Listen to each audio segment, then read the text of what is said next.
What's up, you guys? Welcome to The Imagination. I'm your host, Emma, and this week I'm honored to have on the show someone who had a profound impact on my own awakening journey into learning about satanic ritual abuse and how organized child abuse crime syndicates are able to permeate society.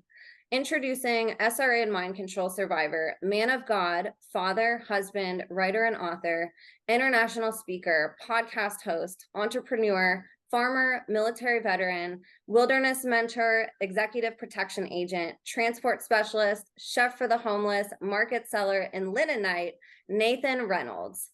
Nathan was born into a generational incest-based family through the Reynolds bloodline, and from birth was systematically abused, mind-controlled, and mentally fractured to keep his abuse compartmentalized with amnesic barriers. It wouldn't be until later in life and into his marriage that his suspicious past would begin unweaving and unwinding itself, revealing a layered double life checkered with deceit, betrayal, pain, torture, and horrors beyond comprehension, perpetuated on him from the same family, military, government, and community members that were partaking in what Nathan has appropriately coined radically intelligent evil. What Nathan's abusers didn't anticipate was the power of his unbreakable human spirit and the power of Jesus Christ, who quite literally snatched him from the flames. As one of the first males to pioneer speaking out on these horrors publicly on a large scale, Nathan is not only giving himself a voice, but he's speaking for and on behalf of every other male and survivor who has been tortured or threatened into silence. He's a true hero and example of how love, redemption, meaning, purpose, and creation lie on the other side of healing from and breaking the chains of generational trauma. Nathan's book, Snatched from the Flames, One Man's Journey to Uncover the Family Secrets Buried in His Bloodstained Past, details his testimony and path of redemption through the Holy Spirit, and also serves as a beautiful love story between him and his amazing wife, Chelsea. I always say that spouses are the unsung heroes in a survivor's journey, and you're going to find so much inspiration and hope within Nathan's book, despite all the darkness he boldly professes and exposes. This is a book I highly recommend you all go purchase off Amazon as soon as possible. I'll have it linked in the show notes and would love if you all went and read this incredible testimony in its entirety. Nathan also has a fantastic YouTube channel under his name, Nathan Reynolds, where he discusses everything from his abuse to off-grid living, to family life, to linen and wool, beautifully articulated sermons and Bible studies, as well as podcasts he's been on that you can watch right from his channel. Nathan's ability to articulate on a high level things that are, at times, impossible and unfathomable for the general public to understand helps serve society with a clinical and spiritual understanding of these ancient, organized, and ritualistic abuse systems that still exist all over the world today and view children as human capital. I ask you all to please pray over Nathan and his family as he continues to speak out against the powers and principalities of darkness, and support him by, again, purchasing his book, following him on all his social media outlets and YouTube, and donating to his ministry. I'll have all of Nathan's links listed below in the show notes for you. Before we dive into Nathan's story, I wanted to give a reminder that if you are a survivor or whistleblower who wants to share your story on the podcast, or who wants to share any information privately with me, you can now email me at imagineabetterworld2020@gmail.com. Please send me a briefing of who you are and how I can support you, whether it's through podcasting or sharing information. I also just started a brand new Substack that you can support at www.emmakatherine.substack.com, where I will be doing weekly recaps and insights on my podcast and using this platform as a place to publicly journal my journey as an advocate for our children. All my social, email, and project links can also be found in the show notes. And as always, I'm so grateful for all your support, everyone. So you guys, without further ado, please help me in welcoming this week's guest, voice for the voiceless, selfless and tireless advocate, educator, overcomer, and shaker of the Luciferian kingdom, the one, the only, Nathan Reynolds. Nathan, thank you so much for being here with me today. It's an honor to be here with y'all. Thanks for having me on, Emma. The honor's mine. I know I told you before the show, but I found your interview pretty early in my own awakening and your content, and the way that you had explained things really helped click these impossible concepts into my brain in a way that I hadn't heard before. And I have no way of having empathy to the level of actually being able to step in somebody's shoes who talks about this stuff but your content really opened my eyes and clicked some of that in place so I could get as close as I could to being able to understand from my perspective. And, your name has come up so many times on this podcast. I've had so many people request me to have you on. So really the honor's mine. It's amazing to see people like you who have been pioneering this, even in a time, it's hard to get people to listen to this now. And years ago when you started, I can't even imagine how hard that must have been. So what was it for you? I'd love to start with maybe you just explaining what was it that made you want to talk about this publicly, because there's so much to lose and there's so much opposition that you face and so much fear. And yet you did it so boldly, with your family behind you. And I'd love for you to just maybe share what your mission was with that and what your inspiration was. That's a fantastic question. And the catalyst for me that got me willing to speak out was this irrevocable desire that I had in my life for truth to be renowned, to be reverenced, to be the thing that people pursued with a reckless abandonment. And I had been so immersed in a world of deception and confusion for so long. And when I began to truly have understanding in my life, it was like the greatest water to my thirsty soul. And I knew how powerful it was for somebody else to see someone who is bold for their beliefs, speaking honestly and sincerely and vulnerably. And I, during the course of my kind of dismantling these layers of confusion that had so riddled me for so long, I began to see these brave men and women that were out there speaking the secrets, as I had been raised to understand these things as this. These are just things that are to be contained. These are things that are to be just entombed within us until the day of our death.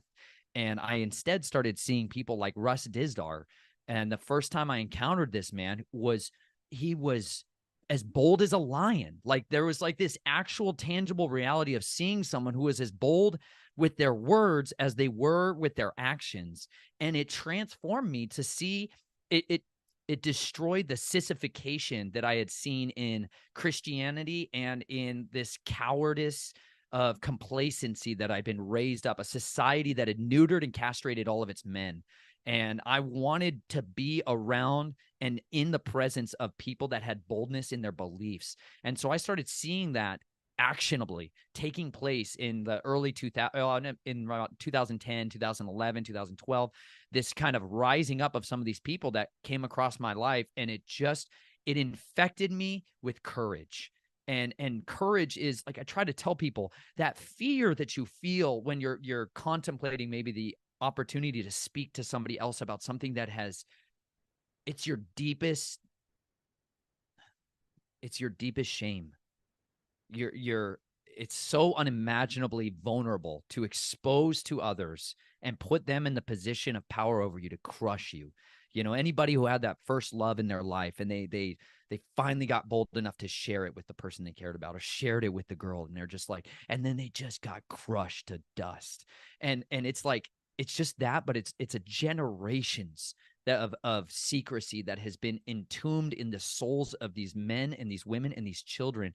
And so to look out at the face of this insurmountable odds and imagine, can I go out there and weigh into that fray, knowing that I'm going to be tormented by people, mocked and scoffed? But I took courage in these words of the scriptures, this sword of the covenant that I had from my youth studied very diligently. And I saw people that had those convictions in this book. And I knew that if men and women would be bold like that again, if they were willing to cast off the fears of men, that they could be set free to walk in a purity that was totally set apart and made them immortal. It made them indestructible. It made them unconquerable, because you can't kill someone's convictions once they're so rooted out. You can't torture it out of them. You can't rip it out of them. You can't destroy their social network around. You can't character assassinate them enough.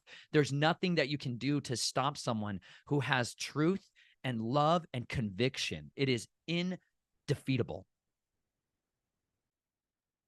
Wow, you can't kill someone's convictions. That was really good and so true. And I think that's something that people get so scared about, is taking that risk, you know. And I loved how you said, like, putting yourself out there and giving society the opportunity to just crush you, just laying your heart out there, you know. But also on the other hand, yeah, you might get crushed 100 times, but that one time that you don't, that one time that you find true love, that one time that somebody listens, that can change your whole life, you know, and make every time that you've been rejected or have had opposition against you completely worth it, you know. And it's something that not a lot of people ever experience because they're scared to put themselves out there, you know. And I think survivors especially understand a different level of that freedom, because you shouldn't be on the other side of this, Nathan. None of these survivors that were in these systems should. They make it literally impossible for somebody to get out, you know. And the fact that you're speaking out in public, it's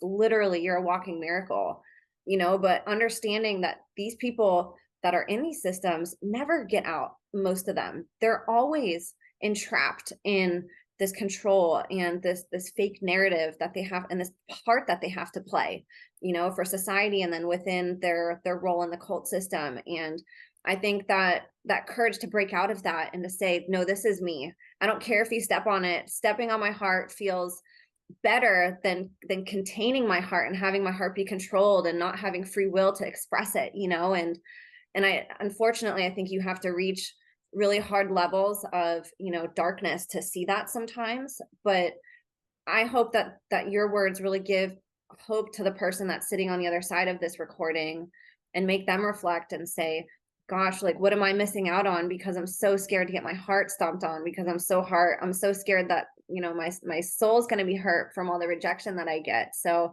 I love that. And you really do, like, you speak with such conviction, you know, and you're such a role model for everything that you preach. And I know people that listen to you completely understand that, and you know, that's why they respect you so much. So why don't we start diving into your story now, and maybe go back to the beginning? You know, how many generations did this go back to your knowledge, and what does that history look like leading up to your birth? And we can, you know, sort of work our way and re-engineer ourselves back to the present. Absolutely. Well, the family that I was born into, the Reynolds name has just a kind of a public face out here in the United States and abroad. And it growing up, though, my family did not take on the pose of Easterners. Like in the Eastern United States, the Reynolds family has a much more powerful dynastic stronghold in Kentucky and North Carolina and New York and New Jersey. And my dad had left that world for reasons I did not know when I was growing up. He completely fled everything, left everything behind, and took a backpack when he was young, and just abandoned it and went down to Arizona. And so my family, it seemed as though throughout the past generations of my family that they take their sons and pass them through these fires to these beings, you know. And we read about these things through history and through time, and it's a way that sovereigns have the power to control their underlings, to their servants, their subjects. They've discovered that if you can make someone get to a place where they're willing to sacrifice their own children into an abomination, to desecrate them, to destroy them, to ravage them, to hand them over to people to torment them, they'll do anything for you. They'll obey your every command and your every desire. And this is mind control from all the way to the beginning, all the way, you go all the way back to Cain, the one who slew Abel, the first one to shed blood on the earth. Like, once the blood of the innocents gets spilled, it opens up these doors in our hearts, in the worship factory that we were designed to be, and we become consumed with this hunger for and lust and envy and strife, all these like fruits of the flesh, this deep rooted desires of that. And the desire to hold on and maintain power drove people within my family to be willing to continue to pass on generationally each and every child, in particular the sons. I am the firstborn son to my father, and because of that, I experience what the progenitors of this family system that I was born into get, which is, if you want access to the power, if you want access to it, you need to be willing to compromise at such a systemically deep and dark level that they can hold something over you in perpetuity. So if you ever rise to a position of power, they have something to kind of hold over you. But my kind of waking up process and all of that came much more gradually than some, and yet for others it was much earlier in their life and than what had been for generations. I am so blessed to have been in a time and a generation where these secrets are public. Like when I was young, this stuff was so family secretive that there was no way I had access to even this information. There was no way that I had access to find out answers to these questions that were continually taking my sleep at night. But when I first kind of started out in a town called Flagstaff, Arizona, my family was deeply religious. They were strong Christian believers, people that were hosting missionaries in their houses, people that were really active in the church, and I mean, were participants in every form of church activities that they could get their hands on at that time. And they were a little bit more maybe like Pentecostal in the very beginning. And but they went through many iterations. We went through many denominations over the course of my life. But I was raised up in a Christian home by all intents and standards. But amidst the circumstances of while I was growing up, there was massive warfare, like spiritual warfare, open spiritual warfare, demonic presences, shadow figures, and all of these things that were taking place. And my sisters and I would deal with this stuff all throughout our life, not like sleep paralysis and just waking up with marks all over our bodies and blood coming out of us and puking blood in the toilets. And I mean, just all these like horribly insane, graphic, violent things that were taking place in and around us. And there was always this lingering wondering of what the heck is going on. And it's that locking in of confusion that took place so early on me that left me with the confusion of my identity. And at the heart of this entire discussion that we're going to have today is a question about what is your identity? Because ultimately today, this entire world system is trying to bring people back to a confused identity, that they don't know their purpose, their calling, their destiny, and they don't know how to be effective within their mission that they were born for. And so I was left with this constant restlessness, and I had aptitudes that made me inclined towards reading and comprehension in particular. I had a voracious appetite. I just wanted to read and digest everything I could get my hands on. I had a love for learning. I had a deep love for learning, but it was my family would always allow me to basically be in any given school for about a year and a half, maybe 2 years at the most, and then they would remove me and move me to a different school. And this kept going on all the way until I graduated high school. And I didn't understand what that was really about. Like teachers were always trying to put me in these accelerated and gifted and learning programs, and my family refused to allow it. I was never allowed to rise to any level where I'd be noticed. As soon as I was noticed, I would be removed. So as soon as I had strong bonds, emotional bonds and relational bonds with friends in any school that I was at, and I went to private Christian schools, I went to public schools, I was homeschooled, and I would rotate between those three kind of iterations of the schooling systems. And so I got really, really bitter towards compulsory education. I hated it. I despised it. It was, to me, it was the embodiment of learned helplessness in my life, that I was forced into the system of schooling that was keeping me stupid.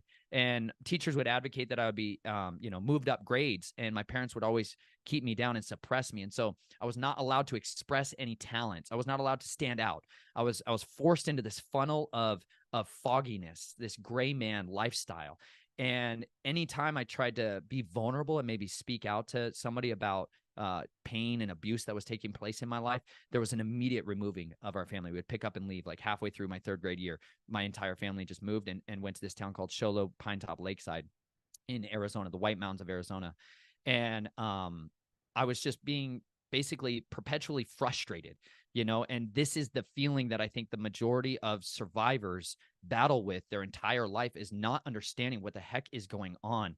And it's so easy to keep a child confused. And I think a lot of people, when they look into this subject matter and they look into it, they look at it from a perspective of comfort and convenience of their own houses, or they get the opportunity to look at it after a night of good rest and the opportunity of knowing normalcy. Whereas when you're being raised in it, you have been so conditioned to not question the narrative that you've been fed throughout your life, that you just keep going forward. Like my grandfather, my dad, when we moved to that town in Pine Top, Sholo Lakeside, my great grandfather, who was a Luciferian more so than anything else, like an Illuminist.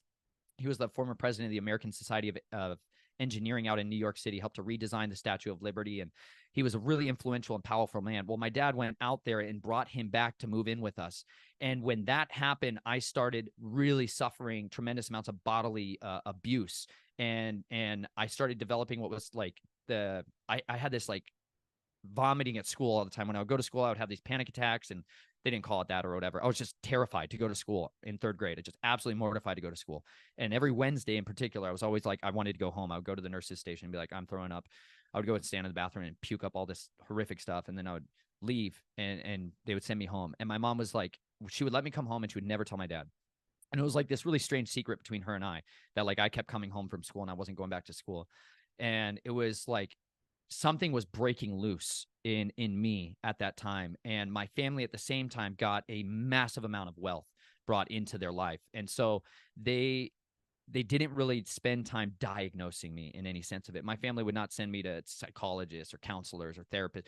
Like none of that was allowed. None of that was ever allowed. It was a very closed, structured society in my house. And so as like I developed a really close friends group there, my family told me that we were going to be moving to Colorado Springs, Colorado. And so we left the White Mountains and we moved to Colorado Springs, and which is the home to basically 7 military bases or 6 military bases.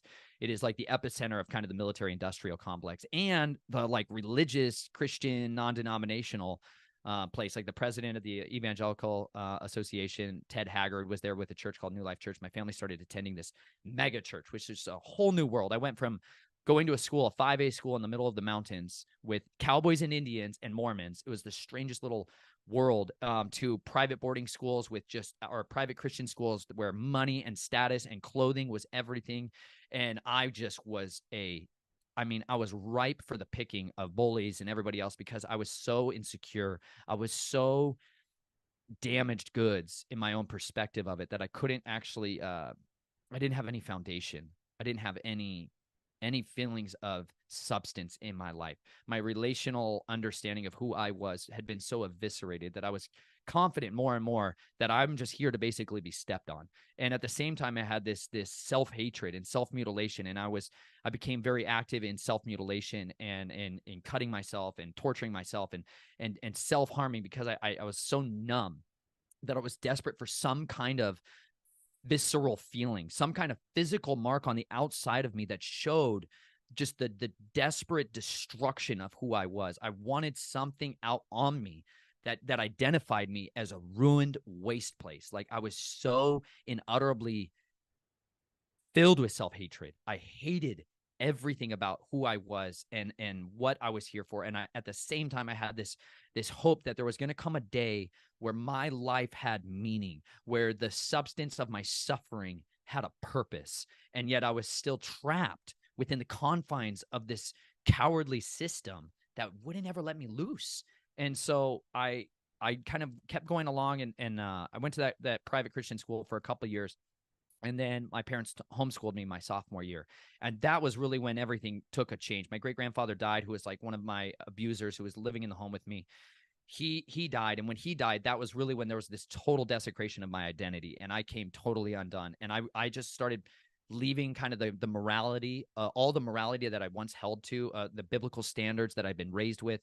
I wanted to go and feel the world. I wanted to get my hands on life and the life that was being offered through the worldly system. So I started going to a public school after that year of being homeschooled in Manitou Springs, Colorado, and which is like the number one, I guess, concentration of witches in the United States live there. Wicca, or people would maybe perceive themselves as white witches there. But my family planted themselves there just outside of that town, and they had a hospitality industry that they were running there. And so we went from very, very kind of poor to these massive amounts of money and houses. And my dad got a plane, and we got all new cars and private schools and bed and breakfasts. And it was just like money was everywhere. And yet none of it was being allowed to cultivate the talents and the giftings that I had, but it was being kind of funneled towards other projects that my family had their endeavors on. And so I kind of got relegated to the back burner for a season. And then I decided I wanted to pursue a career in the United States military. And so I was going to pursue the United States Air Force Academy, and ended up deciding against that and joined the United States Army. And so as a junior in high school, I got emancipated to the United States government and went to Fort Knox, Kentucky, and became a trained murderer, and their standards. And it gave me that, like I talked about earlier, I had a desire to be around men who were men, and people that had convictions. And this world, the society that you're raised in as an American, the one of the only outlets they like to show a manly man in is this god this like religion of sports, and then the religion of the United States military. That's about it. Maybe the police and the fire department, and but that's about it. That's the only place where they allowed the expression of manliness and testosterone and like the warrior spirit to like abide at all. Everywhere else they just crush it out of humans. And so I swallowed that pill hook, line, and sinker, and I was, I had just been to the Twin Towers right before they came down. And so when 9/11 happened, it just kind of was a big catalyst in my life and a lot of people's lives at the time. And so I enlisted in the United States military because I wanted to die a hero's death. If I'm just totally transparent with you, I was on a quest to die as fast as possible. I just wanted to die at the hands of somebody else while saving other people's lives. That was kind of like this mission that I was on in my life, was like, I just want to lay my life down for another brother. It said, there is no greater love than this, than a man lays down his life for his friends. And that was kind of like the driving force. I was like, well, I just want to give up my life so that others can live, And so that became like this motto, was that others may live. I wanted to be somebody that gave themselves up for others. That's what my name means, Nathan. It's giver. I was born to give. And I just wanted to give my life up at that point, and I couldn't. No matter what circumstances I went through, I've had so many horrific injuries throughout my life, like public normal injuries, massive facial reconstructive plastic surgeries. I've had the blood come out of my body. Horrific stuff happened to me all throughout my life, many trips to the ER, and yet I just could not die. I was like this unkillable human. And that's very advantageous if you're in a warrior system. And so I got brought into the United States military and began to volunteer into these special projects groups. And I signed up for every version of gene editing I could get my hands on. I wanted to be a super soldier. I wanted to be an Ubermensch, the Superman. I wanted to be able to carry 300 pounds on my back and be able to run for 20 miles. I had this, like, I was willing to sign up for everything. And so I went to Fort Knox, Kentucky, and they're in that program. There's a couple guys within there that got a totally different training system than everybody else. And so I was fast tracked in, and I had my own drill sergeants. I had my own DIs, and I had this experience that was just very different than the rest of them. And I was leading the platoon, and I was fast tracked in for like the you're going to be groomed to rise to the top. And I knew that was like my destiny and my mission. And right in the middle of that, I had to get transferred back after I graduated to my senior year in high school. And I kept having these kind of I feel like my transmission was always in and out of gear throughout my life. And so I went back to high school and all the frivolousness that's involved in it. But I just gave myself into every worldly pleasure I could get my hands on at that time. And I found myself getting more and more empty, but more and more hungry for death, more and more hungry for killing, more and more hungry for slaughtering, because there was just that trapped learned helplessness again. I wanted to go be with my unit. I wanted to go be with my teammates. And instead I'm trapped in this classroom with idiots, like by design, not demeaning them. They're designed fools in the classroom, and predominantly the teachers, predominantly the system that that holds them down in that system. And I had enough intellect to find ways to get around it. And so I designed every effort I could to just do as little work as possible, get the best grades as possible, and just cheat my way through the system. And that's what I started putting my intellect towards, and kind of more criminalistic behavior, to just put it frankly, because seeing myself in the working world, I realized every job that I ever went into, I would kind of work my way out of the job so that I could move on to the next thing. And from there, I ended up graduating and going to the University of Colorado at Boulder after another summer with the military. And I studied psychology because I had this deep innate desire to try to heal myself. When I went to Fort Lee, Virginia, for my advanced individual training, I finally got to be a part of the projects and the teams that I thought all my life were the coolest and the baddest and the toughest dudes on the planet, the Night Stalkers, and these guys who were going out and performing covert missions. And I got to go start hunting humans.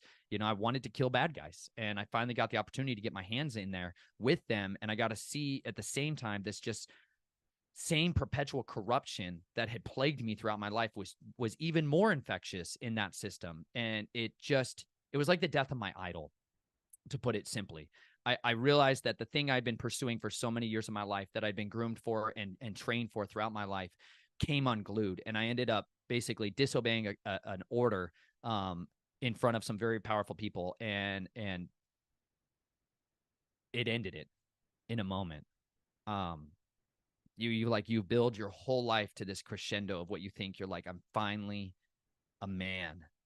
I'm finally a soldier. I'm finally a hero. And some guy in a suit shows up who everyone bows down to, and you don't bow, and he eviscerates your life. And that's what happened for me. I got blacklisted. They have these different kinds of blacklists in the military, and I got put on a blacklist, and they did everything they could to kill me and to eradicate my mind and to throw me into what at the time at Fort Carson, Colorado, where I was stationed, back in my home base. They started doing these treatments for soldiers with MTBIs and TBIs. I started getting a lot of head injuries because people kept smashing my head in trying to kill me. And so they started putting me in these programs to heal soldiers with TBIs. And the way they do that was with a bunch of drugs till they kill themselves.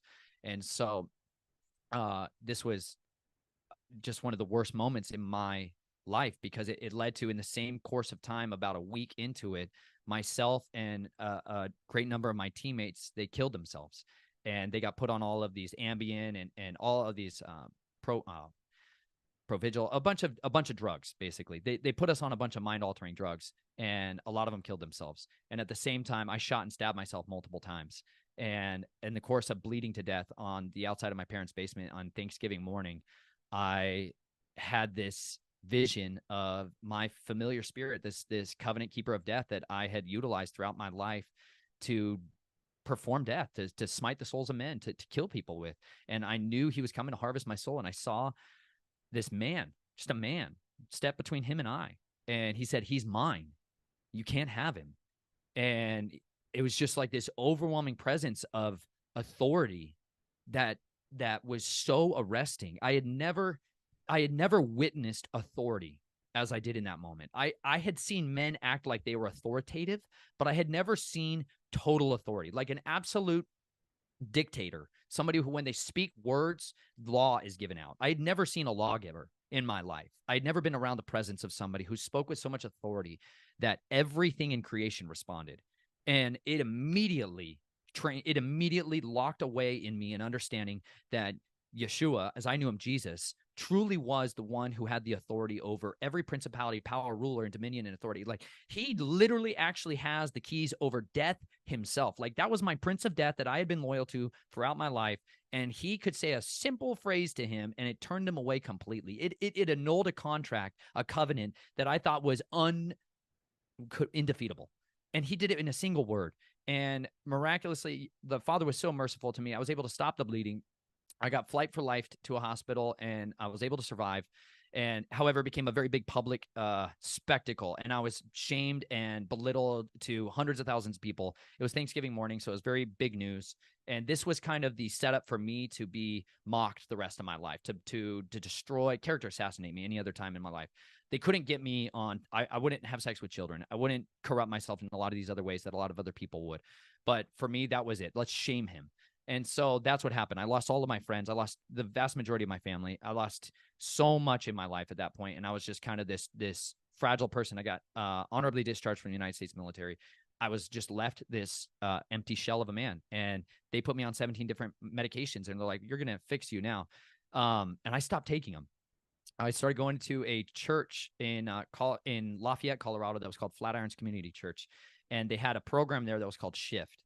And it was for the like wounded ones, is what they kind of would say it, people that were struggling and hurting. And I began to find acceptance within this community, and it kind of began to give me this harbor of peace, this harbor of love. And it was into that time in my life that I ended up meeting who would become my wife, Chelsea. And it was really the catalyst that began this great undoing of death and despair and hopelessness, and a restoration process began right there when I met her. And that's why I start my book in that moment where I meet Chelsea, because for me, she became this safe harbor. It's literally what her name means. Like, your names have such meaning.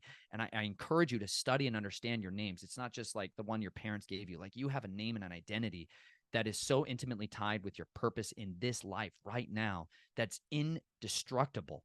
Like, it matters tremendously. And she came into my life and provided for me the first foundational safe harbor that I'd ever experienced. And we dated and we got married, and she got to know me as this very happy ministry person. I was being put on the stages there and sharing my testimonies. And the Father's gifted me with a talent for speaking, and churches and wherever I go, people want to put me on the stage. They want me to do the Nate show or whatever. They want me to just go and make their company, their product, whatever it is. They want to make it famous. They'll throw me out there. And so I was right in the middle of that world at the fastest growing college ministry in the country. And it was this really exciting time to be together. But then over the course of that, family members came back into my life and started trying to drag me back into that other kingdom. And it was halfway into my marriage that I became a totally different person at the time. It was about 2.5 years into our marriage then. And I went from being Nate to this whole other version that my wife didn't understand. She didn't recognize. I shaved my hair off. I started wearing guns and body armor. And I started going out and burying stuff in the woods and stalking pedophiles and trying to do intelligence gathering operations in Boulder, Colorado against the prostitutes and the pimps and the politicians that were there and the judges. And it was just like automatic. It was like as easy as breathing. And my wife and I's marriage just dissolved. It just began to come apart completely. And into that time, about 5 years in, she got pregnant, and I had been physically castrated, like no, all intents and purposes. I'd had surgeries performed, and I should not be able to have children. And we had not been able to conceive for a long time. And so then when she did conceive, I knew I have a child that has made me, that is destined for me to be a father. The Father has created me for life and not death. And that was the moment where everything turned, was right then. Wow.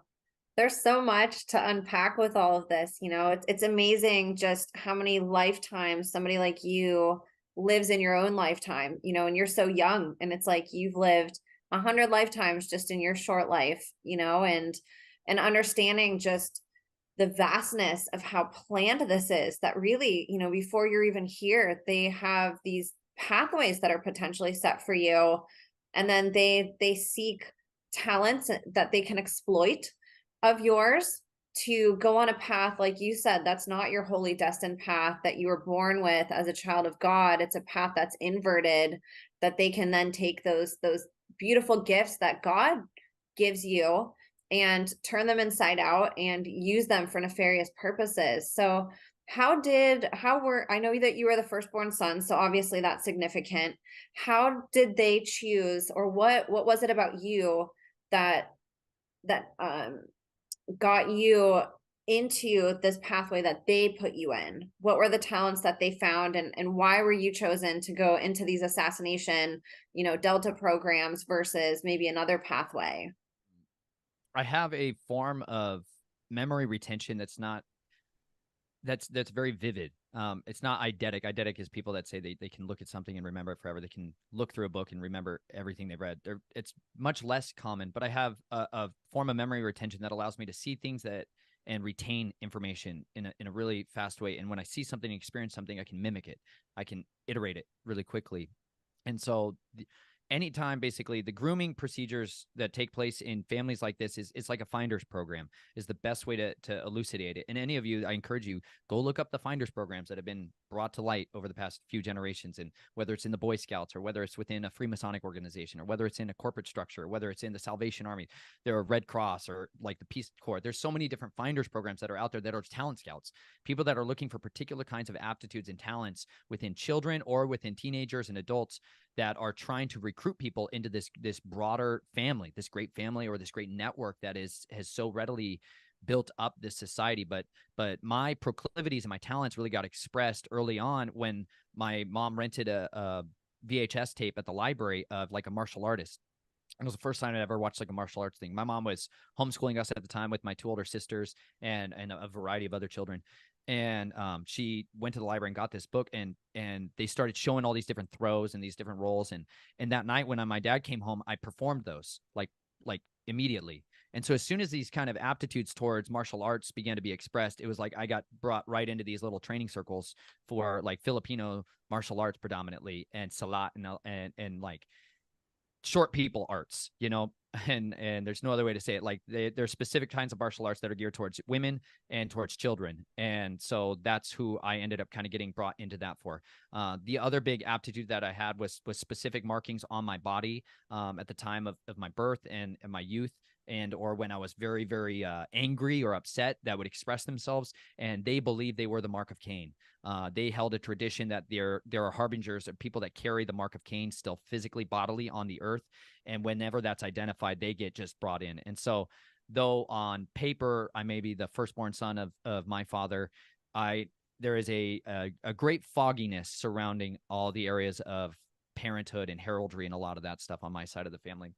And that's part of the catalyst that led to people trying to kill my wife and I was later when I was 27 and trying to identify a lot of my genealogy and a lot of my heraldry.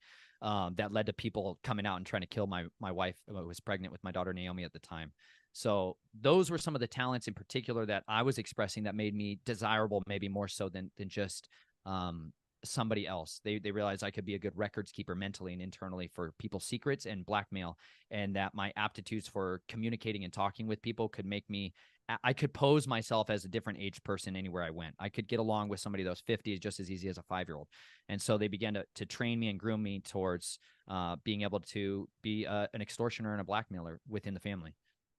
For people listening who may not fully understand the importance of why they would choose children for this, what are your insights on that? Why wouldn't they just use, say, the military that we already have, or people that are, a little bit older? Like, what's the significance of choosing this so young and then getting these programs, doing military programming as a child, and just instilling that grooming in somebody so young? How would you explain that to people?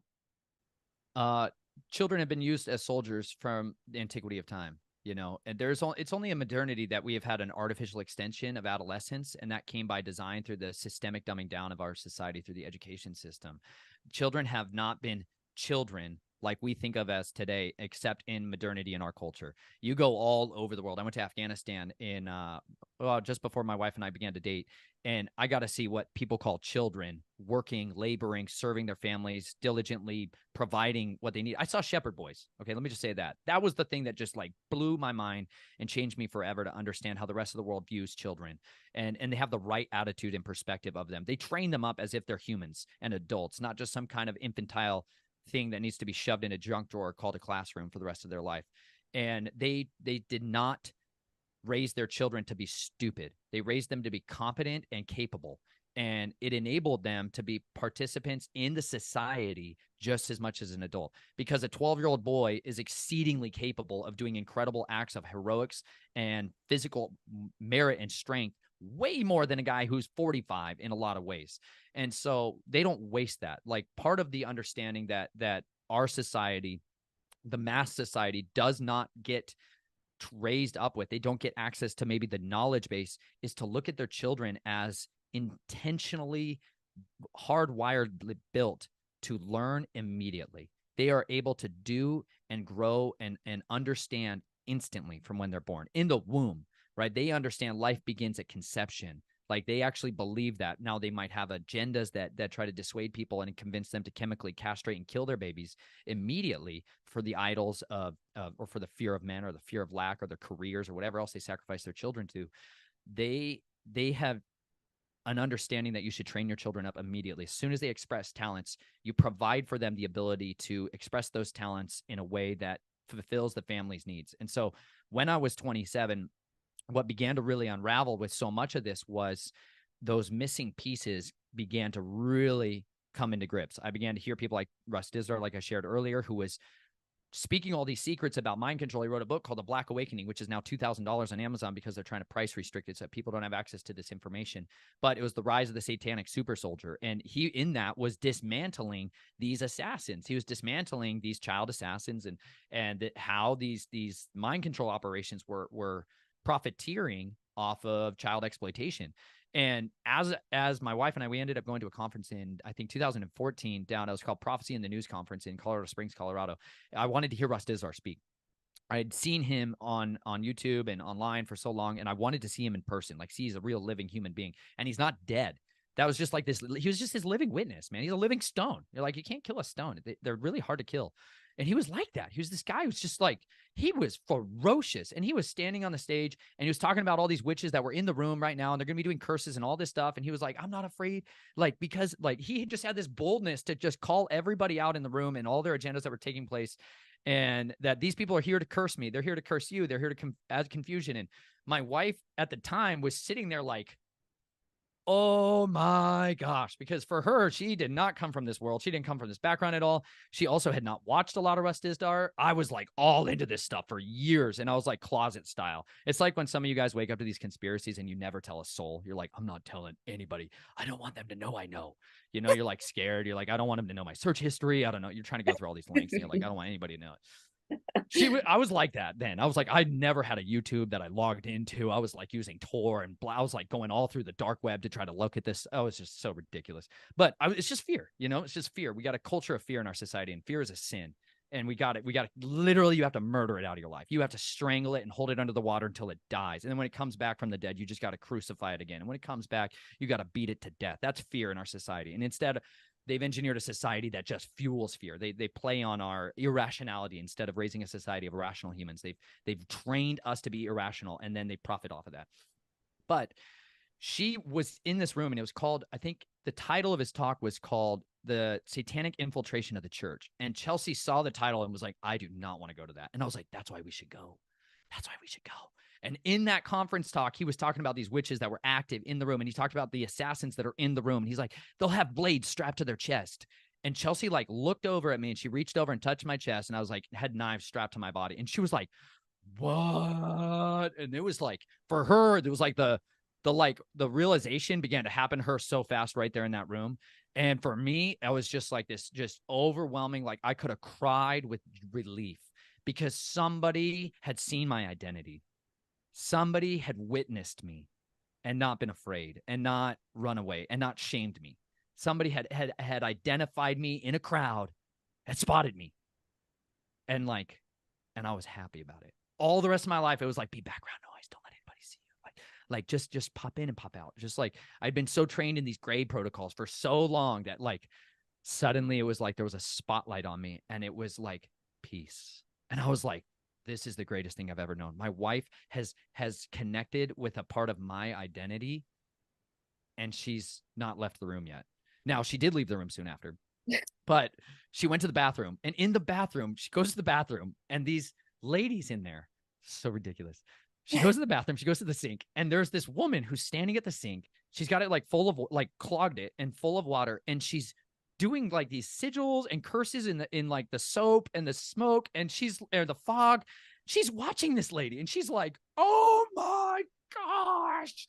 She's like, it's totally real. And she like goes over to the sink, and the woman looks over at her, and she goes, this is, and she's like, oh my, and she's like rebuking the lady in her brain. She's all like rebuking her. And she's like, it's going down, man. She came back, and it was like, oh my gosh. So for her, it was like the paradigm was erupted out of her. Like she realized that this stuff is active, it's taking place, and I'm pretty sure my husband is this.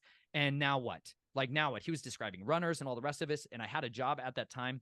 I went into mental health because obviously I wanted to understand what was wrong. I went into philosophy and mental health because I wanted to be able to clearly communicate, and I wanted to be able to comprehend how to fix the soul, because I recognized my soul was damaged. And that's what psychologists are. They're soul workers. And at the same time, they deny a soul exists. It's a really complex world full of all kinds of contradictions, but we got to find the truth. And so at that same exact window of time, she started having this understanding that there was something about her husband that she needed to understand. And I started recognizing that she didn't run away when she saw me. Like all my life, I'd been trained basically, when you're identified, it will lead to, well, not my death, because I couldn't die. Like I didn't have any fear of death, because every time I'd faced death, I'd lived. Every time I'd faced death, I'd conquered it. And so I didn't have any fear of death, but I had a fear of people rejecting me. I had a fear of men and a fear of women. And there was only one person in the entire world at that point that I actually cared would leave me, and that was her. And I had so many lies spoken over me throughout my life that, like, if you tell anybody, they're going to leave you. If you tell anybody, and so many of you know understand this, if you talk about this stuff, we're going to come out in all this other lies. Satan is a liar. He's the father of lies, y'all. And all these people can do is stand on their lies. And when they're confronted, they just lie more. Like the only way they can build up their kingdom is with more lies, more deceit. Like just double down. Like, and if you tell a lie, like they believe, like Goebbels and these people that were the propagandists for the Nazis in the early 1930s, 1940s, like the people that engineered a society that was willing to shoot babies in the head and slaughter millions of people. Like they engineered that society generations beforehand. And they did that through eugenics programs and through people's religious ideology that infected the nation of basically Darwinian evolution, but a scientific dogma of the favored races. Like, don't ever forget, Darwin's book was all about race warfare. And people like to hold fast to Darwinian evolution. At the same time, they've neutered his book's title because he was all about the favored races, the evolution of the favored races. But that ideology gave them a scientific validation for what people used to call the divine right of kings to rule. And that gave them the power to just slaughter masses or rule over them, do anything they wanted to them. Now they had a scientific reason to say, yeah, we're literally the strongest are going to survive. And because you're so stupid, you don't read our books or our writings and apply them, we have the right to overpower you and kill you. That same very man, basically, they purported that if you tell a lie long enough and over enough, people will begin to believe it. Just keep saying the lie, keep saying the lie. And they would do it. This is the doctrines of Balaam, like you read about in the scriptures. Read the book of Numbers, chapters 22 through 25. Read the book of Revelation. You'll see these doctrines of Balaam, people that want the wages of unrighteousness that come along as the counselors of kings. To help the kings shore up their power, they show them how to do this old religion, to do this great magical working against people, to use sorcery, divination, passing their children through the fires of Moloch. This all began to kind of just blow itself apart when I realized that there was a lie, and love was far more powerful than fear. And I was like, oh man, maybe I could know love. Maybe I could experience love. Maybe my wife and I could love each other again. Because up until that point, there was basically mutual animosity. I basically resented her because I was not able to be a lone wolf and go out and hunt and slaughter all these bad guys I was identifying. And because I had a name, I had a physical address, I had all this other stuff, a job. I wanted to disappear back into the ether like I came from and be able to come out and hunt these people. And I had this resentment towards her. And I wanted to be free of that, but I didn't know how to get free of it. And love was truly the catalyst that launched that. And so she began to see and identify me as something other than just this Christian guy I married who, went to psychology. And I started working with adjudicated youth and people that had severe sexual traumas throughout their life. I became an assistant supervisor of a semi-locked residential facility for 6-year-olds to 18-year-olds that had been either victims of trauma and sexual abuse or perpetrators themselves. And oftentimes there was both in there, highly sexualized children who were trying to get healing. And it was in that very same facility, they had all these runners. They would call them runners when children would just get into this panic, this fear mode, and they would just run as fast as they could. And at that time, when I was working there, I could catch every child or every adult that ran. I could catch them all. It was like I had the runner and I would go after him, and everyone called me the runner. And she was looking over at me as Russ Dizdar was in there, and he's describing runners. He's describing these assassins, and he's describing all this stuff. And she's like, this guy is reading my husband's resume, and it was disturbing to her. But at the same time, she lacked a category for understanding. And this is where I think a lot of spouses or a lot of singletons, people that are of a single mind, people that have been raised outside of the society, this is where the bridge has been exploded. This is where there has been a designed deceit to keep people from understanding and crossing over that threshold to understand that, yes, this is a systemic, scientific methodology that's been taking place for generations to destroy the human soul, to radically pervert and corrupt a child. And so that their identity is so destroyed, they can never do anything other than what the guiding puppeteering hands say. And she didn't still have that full comprehension and understanding, but she was willing to stay. She was willing to persevere. She was willing to abide. And so when she conceived Naomi and I began to come unglued, I'll just put it super transparently. I knew that if I did not do everything I could to get healing as fast as humanly possible before that child was born, my daughter was going to go, or my child was going to go straight through it. We knew we were going to have a girl. Her and I had dreams our whole life that we were going to have a little girl. And we knew that her name was going to be Naomi. We were like, that's our daughter, Naomi. But for me, I was like, if I don't do everything I can to utterly destroy this, it is going to capture and consume another generation. And we ended up going to a conference down in Dallas called Hear the Watchman, and Russ Dizdar was speaking again. And he called people up for prayer, and a man named Tom Dunn came and he prayed for me when I was just lying on my face. And during that prayer, the Father used him to help root this amnesic tree out of me. And it was like the floodgates of understanding came pouring in, and I became undone. Everything that had been placed there demonically and spiritually and physically and technologically just began to come out of me. I began to ooze black goo out of my feet. I began to have all these bodily injuries that I'd had throughout my life begin to express themselves again, bruises showing up, like all these abreactions began to happen physically on my body as I was remembering all these things. It was just like I was thrown into the blender that any of you who survivors understand or families of survivors have seen, where they fall apart, and that's super awkward when you're still an adult and you're still just trying to live a life and you're still trying to work a job. And I, at the same time, had that fire in me to persevere. I had a desire in me for my daughter to have freedom that just kept me going, that I had to get healed. And so I started looking into every version of counseling and healing I could get my hands on, but all secretly because I hadn't told Chelsea. And so it really wasn't until the moment came where I finally told her that I got to experience what true love can be. When I told her who I was, when I told her what my family was a part of, when I told her all of these things that I had done, and I became vulnerable at a level that I never had with any other person in the history of my life. And she stayed with me. We sat on our front porch, and I turned into a 5-year-old, screaming, crying, blubbering, mess. And at the same time, for her, it was the biggest wave of relief because she understood. She finally had that bridge of her confusion that had been so impossible for her to walk over was finally rebuilt. And it was built through vulnerability. It was built through me being willing to lose everything. And she continued to persistently love me amidst those circumstances. But for her, it also finally helped her understand what the heck was going on, because she was a discerner of people, and she always had these horrifically creeped out vibes with my grandfather. And there was some seriously disturbing things that were happening around me, like that my family would make everybody do these little child plays and stuff. And she was like, there's some perverse, weird things that are going on here, but I don't know what's going on. So for her, she was greatly relieved, but and then angry. She was so mad.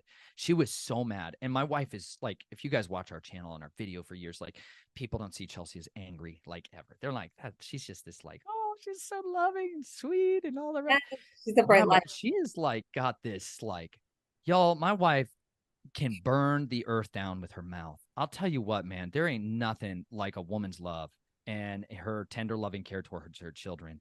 And it's a real stinking thing, man. When you cross that, man, you're going to get your head ripped to pieces. She's going to peel your skin off your flesh with the words of her mouth. And I was like, oh my gosh, she's defending me. Like, she's defending me. She became an advocate as opposed to an adversary. And so at the same process of my healing, she was willing to abide with me and stick with me. Like, she like literally was like, I still meant the words of my vow when I spoke them to you when we got married. Even though that wasn't you, it's still you. Like, I still love you. I still care for you, and we are still in this together. And she was, I think, right around maybe 7 months pregnant. It was almost exactly 7 years ago at this point. And so I went back to my family, which is crazy. I don't necessarily recommend this, y'all. I'll just say this real clear. On the other side, looking past on all this stuff, I don't know.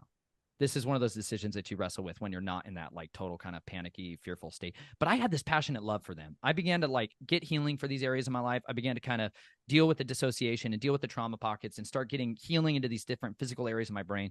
And I started having like relief. And then I started having this like innate desire to see them set free. Like I have a hunger for people to be set free. I literally believe the words that are in the scriptures that said like Yeshua came to set the captives free. I have never left that my entire life. He came to heal the broken heart, to bind up the brokenhearted, to set captives free, like to proclaim liberty, like freedom to the slaves. Like, this is like, that has never left me my entire life. And that means that's my job. That is my job for the rest of my life, is to preach that to everybody. Everywhere I go, I'm supposed to say that to every creature. Like, you can know healing and peace. And I believed it, and I stuck with it. And I was like, I know the cure for bitterness, wrath, hatred, like anger and murder was forgiveness. I knew it was forgiveness and ultimately love for my enemies. And so in order to go from, hey, how about I just go and kill all of these people, to, hey, how about I go and forgive all of these people? It took a good long time, but I got to a place where I wanted to go back to them and tell them I forgive them, tell them like, I remember all these things. And yet amidst them, I want you to know I forgive you and I love you, and you can have healing and restoration. And this is how I have found healing and restoration. And that was when I realized that my family was still totally caught up in it, that my family was still active players in the game, that I had been out of it for a few years, but they were still heavily seated in. They doubled down. And they tried to eviscerate me. They went to every friend group that I had, all of my jobs. Like, my dad literally went down when I first started speaking out publicly on this. He used to comment hundreds of times on my videos. And he had the other handler, the military guy, Richard, were just all over all of my videos. It was insane.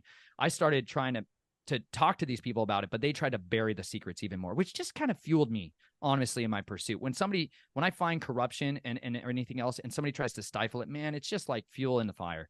Like, let's just keep going. Like, you guys who want to keep these things secret are going to lose. I've read it. He says everything they've done in secret is going to be shouted. Everything they've done in secret is going to be proclaimed on the rooftops. Like, there ain't no hiding from his eyes. He sees all their deeds. His eyes are in all the earth, and they say these things in secret. Like, who sees? They just because you go underground in a tunnel, you think he can't see you. Just because you go down in your bunker, in your bridge, you think he can't see you. Like, it's just such naivety. It's such blindness. That's this searing of the mind that's taking place in them. But it fueled me. It was just this insatiable fuel for me to keep going. And so I started sharing it with everyone. It was like, some of you all survivors, you get set free and you're like, I'm telling the world. Now, I didn't have a YouTube platform or any of that stuff. I wasn't going to tell the world, but I told everybody I could get my hands on. But to most other people, then I was just insane, right? And it's true. You're pretty crazy. Still pretty crazy. It's fantastic. It's fun. Be crazy. It's good for you. And it was in that time where I realized, hey, like, they really can make you lose your job. They really can make you lose all your finances. They really can do a lot of these things. But you know what? Praise yeah. It was the best thing that could have happened to my wife and I, because you know what I got? I got purchased my time back. I got time. So, like, my wife, she had a successful nursing career that she hated just perpetually because of the systems of care and the systems of slavery that she was in bondage to, like systems of destruction of the human body. And she's like, I want to heal people, and I don't want to keep poisoning them and killing them. This is so broken. And so when she gave birth to Naomi, she stopped working, and then we're both working. We're around each other all the time, and I'm just like coming unglued because now I'm hearing crying babies, and I was like, it's just crazy. It was nuts. We started having people still kept trying to kill us, and it wasn't working. And we were just like in this bizarre little world in a neighborhood where people were leaving chunks of human flesh in our yard. People were coming and cursing us, and it went so crazy so fast. And we were just kind of stuck in the midst of this whirlwind happening all around us. And we knew we wanted out. We wanted freedom. We wanted healing. We wanted restoration, but we had no idea how to do that. And we were firmly planted in the heart of darkness in a neighborhood called Countryside, Westminster. And they were actively slaughtering a girl named Jessica Ridgway. There was active coven members who were butchering babies and children in that neighborhood. Public news. And we were like trapped right in the middle of it. And we were like going out and prayer walking. And we're taking Russ Dizdar. He had this like spiritual intercession prayer manual, and where you go out and prayer map where all the territory, where all this stuff is going on. And we were just, we were at it, man. We were on to these people. We were hunting them down, and we were just interceding for them. We were just asking the Father to forgive the sins that were empowering this veil of secrecy everywhere. And we just wanted to see the captives set free everywhere we went. And so it was really in the course of that time that I decided it was like the Father was calling me to share my testimony, to reach out to Tom Dunnigan and let him know that what happened after that prayer, and let him know that there was a family that was alive because that man was willing to wade down into this filthy mire and pray with brothers and sisters who were so broken. It was because people were willing to lay down their lives that there was sons and daughters who were raised up without it. Like, my grandfather never touched Naomi. Praise yeah. They flew up to Arizona, from Arizona to Colorado, to try to get to the birth. And man, there was a guy who is worth 30 men, armed cadre, guarding her at the birth center when she was born. Like, nobody got to touch her. Praise be to the Father for that. And like it was like everything was finally set up for us to go on a journey of understanding. What a story. I love your love story, and it's so inspiring. There's a couple other married couples that I know where the memories surface during marriage. I don't hear of it often, but you really do see how powerful it is to have that validation from another person that you love, and to hear those words like, I love all of you, like, I love every part of you, and like, I accept you. And I just love that, she wasn't intimidated by it. It shows the strength of her spirit too, that she, despite her past and not having come in contact with this, that she was so open-minded, and that her heart was, thrown into the abyss of love, per se, to, accept you for who you were and not run away from it. Cause that's what people do. Unfortunately, we see it everywhere in society. And I understand this stuff's hard to listen to, but it's discouraging even as a content creator when I see a comment on my YouTube of, oh, I had to turn it off, it was too much for me. And it's like, I get it. Some of these details are hard. And I try not to go into too much detail all the time. Not everybody needs to understand all the details to understand, the big picture. That's more important. But It's like, gosh, we didn't have to live it, and how powerful it is, in our worst moments. If we think about, if we have somebody pass away in our lives, or if we have a bad breakup, like all that stuff's very traumatic, and I ask people to think about, what if everybody in your life just abandoned you and was like, oh, you had a bad breakup and your heart's broken? Well, good for you. Go figure it out. You're crazy. You're acting crazy. It's like, gosh, how lonely and isolating that space is, when all we want to do is be heard, and all we want to do is feel that compassion of somebody loving, that is willing to look into that darkness with us. When she, or I should say, when you first started remembering, what was her initial reaction? Did she at any point not believe you, or was she so on board like the whole time, as you were first coming to terms with these memories surfacing? That's a great question. I can't say that she believed everything I was saying. I'll just be real transparent with you. It was a lot, y'all. And it's funny because you have two sides of that equation. You got me only telling her like this much. It's like probing. I'm gonna tell you this much and see if you can handle that. She was really able to see and identify clearly that these other parts of my soul, like littles within me, she had seen these kinds of things going on. And for her, there was stuff that was very easy to understand, that like, yes, this is totally what's been going on. There was also a book that was very helpful for us that I don't know if I've really mentioned it much, but it's called The ABCs of DID.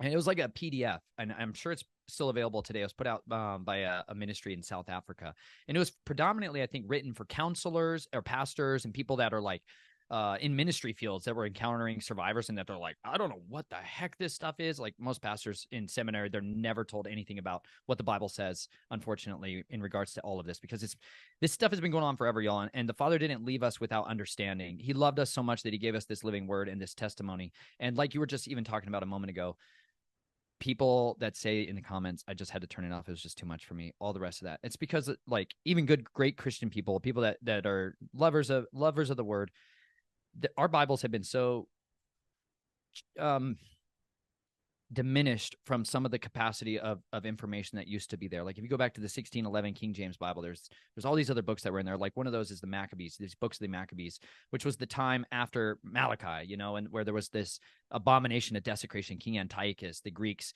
came in and took over Jerusalem, and they started going into the temple and desecrating it and convincing everyone to eat pork and slaughter their children and do all of these horrible things.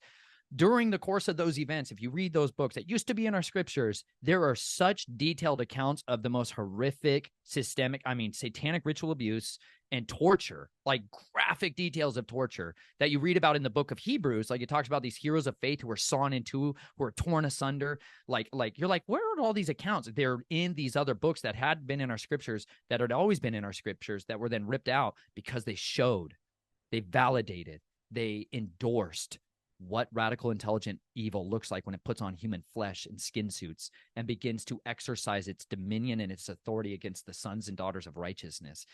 You see people that were willing to have their flesh torn apart from their bodies, mothers that witnessed their 7 sons being brutally tortured and admonishing them to keep the commandments of the Father, to not turn away from the instructions that she'd given them and imparted to them, to not defile themselves, like to be brave.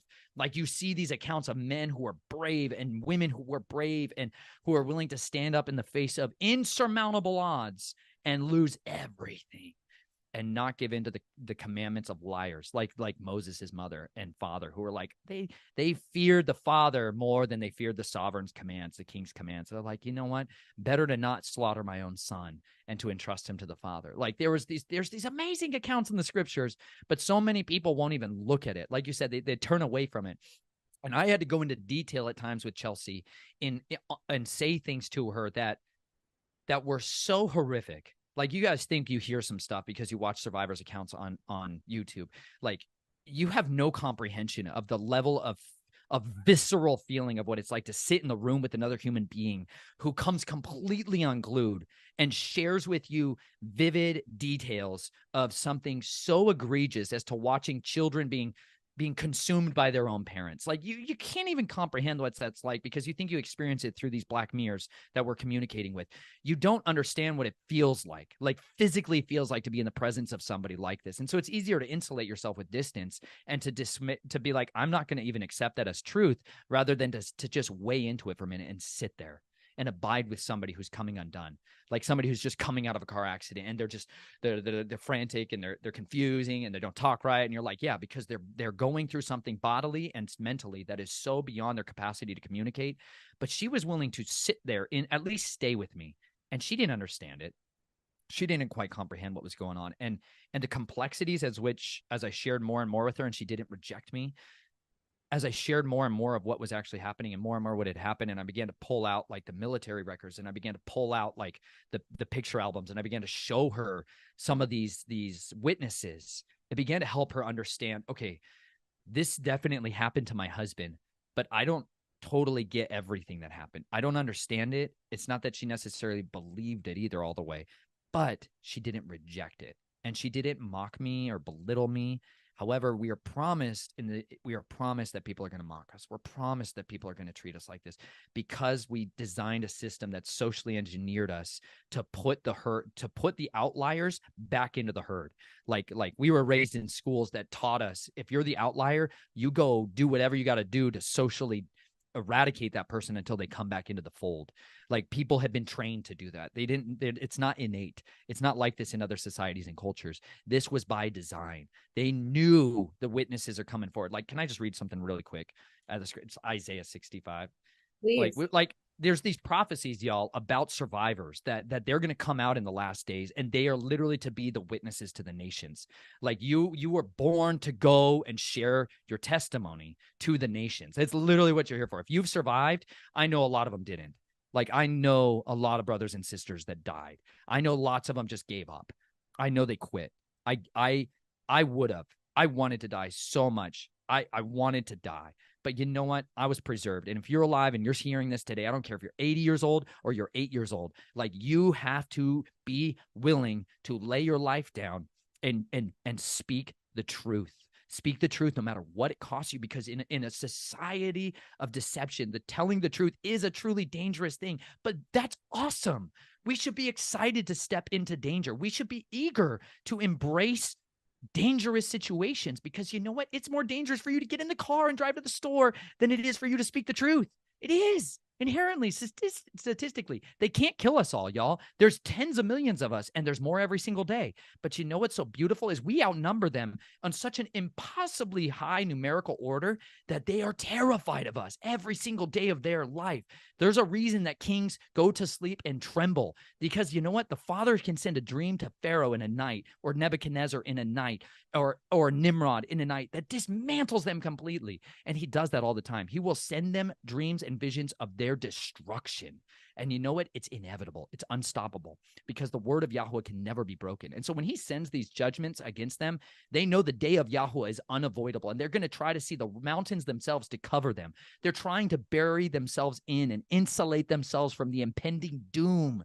They're living in bondage. And so if you stand there as a witness, as the person who goes about in sheep's clothing, as a deranged idiot in the woods, your confidence in your convictions is so compelling to people that you know what? They can't fight against it, because they have no confidence to stand on. They don't have any sure footing. They are living in mire and muck that is so deep that they are like quadriplegics trying to climb their way to the top of a mountain, and they're using nothing but their lying lips to get themselves there. But you know what? When you have the firm foundations of the living words of truth building you up from the inside, it makes you so terrifying to the people who are the tormentors of men and women and children that they flee at your presence. When I confronted my father, when I confronted my family members, like there was this crazy, ridiculous showdown that ended up taking place the last time I talked to my father. I don't even know if I wrote about it in the book, but it was like I went to go talk to my closest sister. I was going to meet her at a park that was like about halfway between her and I in Golden, Colorado. And I didn't tell anybody else, but Chelsea and I went, and she had a bunch of children. So we met at a splash pad, place where little children run around in chemically treated water, and they play and they think it's fun. They forget that creeks exist. They're amazing, y'all. Go to the creeks, get out of the pools that poison your soul. Anyways, check this out. She was like, Chelsea went with me because I was a little fragile, full disclosure, super fragile, mostly unstable, but still a little bit rooted in reality. And it was good. And I just wanted to talk to my sister. I wanted her to hear it from my lips. I wanted her to physically sit in front of me and be able to hear my testimony. And I got there and I literally started to talk to her. And all of a sudden my dad showed up. And it was like, it was a war that I've been waiting my whole life for, like an opportunity to confront somebody. It's like I know some survivors, they just want their abusers are dead and they wanted that opportunity to sit down and just get after them, you know?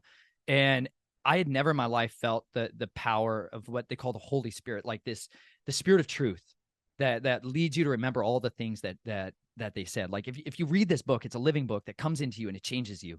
And like those words can be drawn upon for the rest of your life. Like they really can be with you the rest of your life. And my dad raised me in a Christian home. My dad did everything he can, I think, to try to raise me on one side as a man of God, as a man of belief, as a man who cared about the truth. And at the same time, there was another half of my dad that was so deeply in debt to the Prince of Darkness that he could not get out of it, and it wouldn't let him out. And I got to lay out in front of him what had taken place, and that I was not going to stand there and be silent, because my dad made me promise him when I confessed all these things to him, he believed it, he validated it, he'd agreed with it in private. And he said, whatever, you can tell anybody you want, don't you dare tell your sisters. And he just kept saying that to me. And Chelsea was always like, why? That's so weird. And he just didn't want me to tell my sisters, no matter what. He didn't care who I told. Just don't tell your sisters. But then he showed up there because I was telling my sisters, and he was just so enraged. And there was a presence that came on him when I was rebuking him for failing to be a father, to failing to guard his children, failing to do these things. Like, I told him that I didn't know why, but when this other presence came on him and he was cursing and screaming, and my dad had never in my life, he never cussed. He never screamed. He never displayed anger. And he was enraged. And there's all these little children running around playing at the splash pad. And here's this like fully demonized guy screaming and cussing at the top of his lungs. And like this couple just sitting there in front of him. But I had told him that the mantle of authority of headship that he had over the Reynolds family had been revoked. And he went nuts. This other spirit came over him and he was speaking with icy words, but he rose up and was screaming curses at me and screaming all these specific mind control triggers of like, you're going to go crazy, you're going to do this and that and this, and you're going to lose your marriage, and she's going to divorce you. I mean, all these horrible curses, like the last things a father could say to his son, every curse he could possibly come up with. But it's not him. It's what's consuming him. The generational principality that's been governing the Reynolds family for all these years. The great dragon that has been ruling this dynastic bloodline of despair was losing his seat of authority, right? He was being revoked. And he was literally running away from me, like I was a gunman, you know? And all I was using was the sword in my mouth. And I saw him run in terror, get in his car and just peel out of there. And Chelsea was sitting there like, what is going on? She was like, oh my gosh, because she'd never seen any of that stuff in my dad. You know, my dad had always been like my best friend, the good guy, the happy guy. And then it was just like in front of all these people. And she's like, this is crazy. And then he called and was trying to convince me to go tell specifically these specific police officers in Lake Havasu City. I want you to file specific reports in Lake Havasu City, Arizona. And I recorded all these calls and these conversations at the time when I was meeting with my family. And because they still, the brotherhood of the family is still very, very active down there. And he was wanting to set me up for all these other things. But I got to see and witness what can happen in that moment of when ultimate evil confronts truth. And you know what? Evil always flees. Evil always flees. It says, humble yourselves, therefore, before the mighty face of Yahweh, and resist the devil, and he will flee from you. And I got to see that. I got to see what it's like to see the devil flee at the presence of truth. Like, yeah, Yeshua has this ultimate showdown after 40 days of fasting, totally exhausted and hungry. They're like, and he was hungry after 40 days. I'm like, the greatest understatement in the entire Bible. And he's like, just turn these stones to bread and you can eat some of it. And he's all like rebuking him with the word, like short, synoptic, just precise Cliff Notes versions of Deuteronomy, of the Torah and like the scripture. You're like, dude was just assassinating him. And he fled. It literally says he fled from him, looking for a more opportune time. And the reason he's like this is because he's compared to a lion, y'all. And I've been studying lions my whole life. I love them. Life dream is to wrestle lions. I love it. I go into their caves and dens. I want to get my hands on lions. They're the embodiment of these adversaries and these incredible creatures and these royalty that we see. But like there's a reason a lion, like mountain lions in particular, when they ambush things, they jump on their backs, they go for the throat, they try to kill them and pierce their skull because they can't fight. A lion can't actually really fight with you. It may think, you may think it can't, but it really can't, because they're cats, and if their bones are fragile and light, and they can break very easily. And if they're injured, they're going to die. They will not be able to feed themselves. And so they flee. Once they realize that their target is actually putting up the fight, they flee as fast as they can. And that is the reality of our adversaries, y'all. Once you actually get engaged in combat with them, once you fully stand up and refuse to lie down, refuse, like Shadrach, Meshach, and Abednego, Azariah, Mishael, and Hananiah, like, they refuse to bow at the sovereign's command. They're like, everybody in the whole world's bowing down to this great statue of Nebuchadnezzar. And then you got these three dudes just standing there, and they're like, what the heck? Dang it, kill him. And then they're like, hey, you don't have the power of fire. You guys think just because you can light a match and put some pitch in a fire pit that you can kill us. They're like, Yahweh is sovereign over the fires. He surely can deliver us. And even if he doesn't, he's still the sovereign. And it's like they were thrown into the fire so that everyone in the world could see the Son of Righteousness in the flames. Like, I was thrown into the fire so that the rest of the world could see the Son of Righteousness amidst my consuming destruction. You know, you guys, some of you think because you lived, like, you're just worthless now. Like, you think your identity got destroyed, but you don't understand the fires that you survived, y'all, have refined you and made you for they've hardened you like a knife, y'all. Like a knife has a very sharp edge only so much as how hard it is. Like, if this knife, and I go to use it, the more I use it, the edge is going to get duller and duller and duller. But if I harden it, if I heat treat it to very specific temperatures for very specific amounts of times and cool it in a very specific fashion, if I do that in the right order, this thing will endure the testing of use. It endures that, right? You, by going through these situations and these experiences throughout your life, it has hardened you. It has forged you for a purpose. And you know what? That's why they fear us. That's why they try to force us down through these fickle little words that they have, through these semantics, through these labelings, through these the Bible of the psychologist's world, their little two-edged sword, the DSM-5, these with 60,000 invented diseases that are not reality, y'all. There is not a test for bipolar disorder, y'all. There is not a test for ADHD for a reason, because you cannot funnel people through a psychological and pharmaceutical industry without creating some kind of contrived diseases. You do not have bipolar disorder, y'all. You do not have paranoid schizophrenia. You do not have epilepsy, y'all. You have a need to understand your identity and your purpose, and you need deliverance and healing, bodily, soul, and spirit. And you know what? That comes by knowing your purpose. And Isaiah 65 and 66 has that so plainly written out that you guys can understand, you know what? Though I went through all this stuff, that's not what defines me. What defines me is I have my mouth still. I still have my words. I still have my convictions. And you know what? He literally said that this is what's going to happen in the end of days. Check this out, y'all. Oh, yeah, here you go. People think this stuff isn't in the Bible. And a lot of Christian churches, I don't mean to pick on the denominations, but there's like 40,000 denominations, and every single one of them is like the daughter to the daughter of Babylon. And so, like, a lot of people have been trained to not actually read their Bibles. The single, like I said, the aptitude that I just expressed early on was reading and comprehension. And like, if you all just pick this thing up and read it from beginning to end, it makes you so much deadlier, because they prey on our inability to read. Like, I had people who told me when I wrote my book, I needed to write it at a third grade level, because that's the comprehending ability of our society today.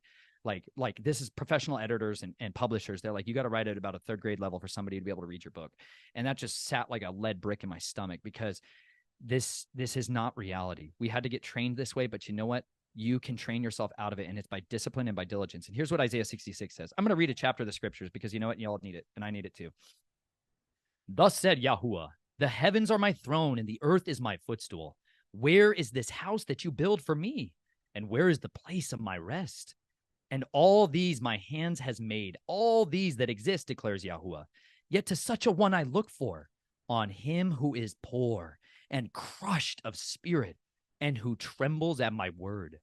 But whoever slays the bull strikes a man. Whoever slaughters the lamb breaks a dog's neck.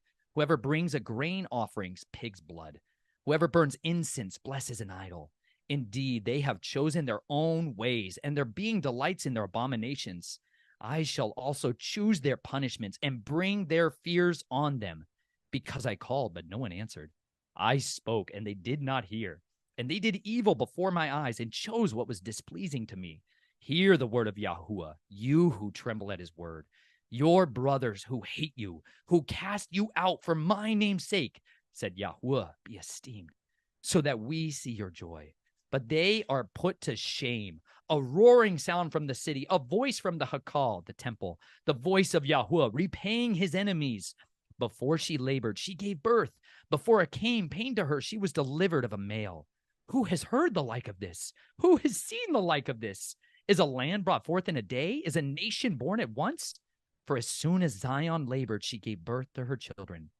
Shall I bring to birth and not give delivery, says Yahuwah? Shall I who give delivery restrain birth, said your Elohim? Rejoice with Jerusalem and be glad with her. All you who love her, rejoice greatly with her. All you who mourn for her, so that you feed and shall be satisfied with the breast of her comfort, so that you drink deeply and delight yourselves in overflowing esteem.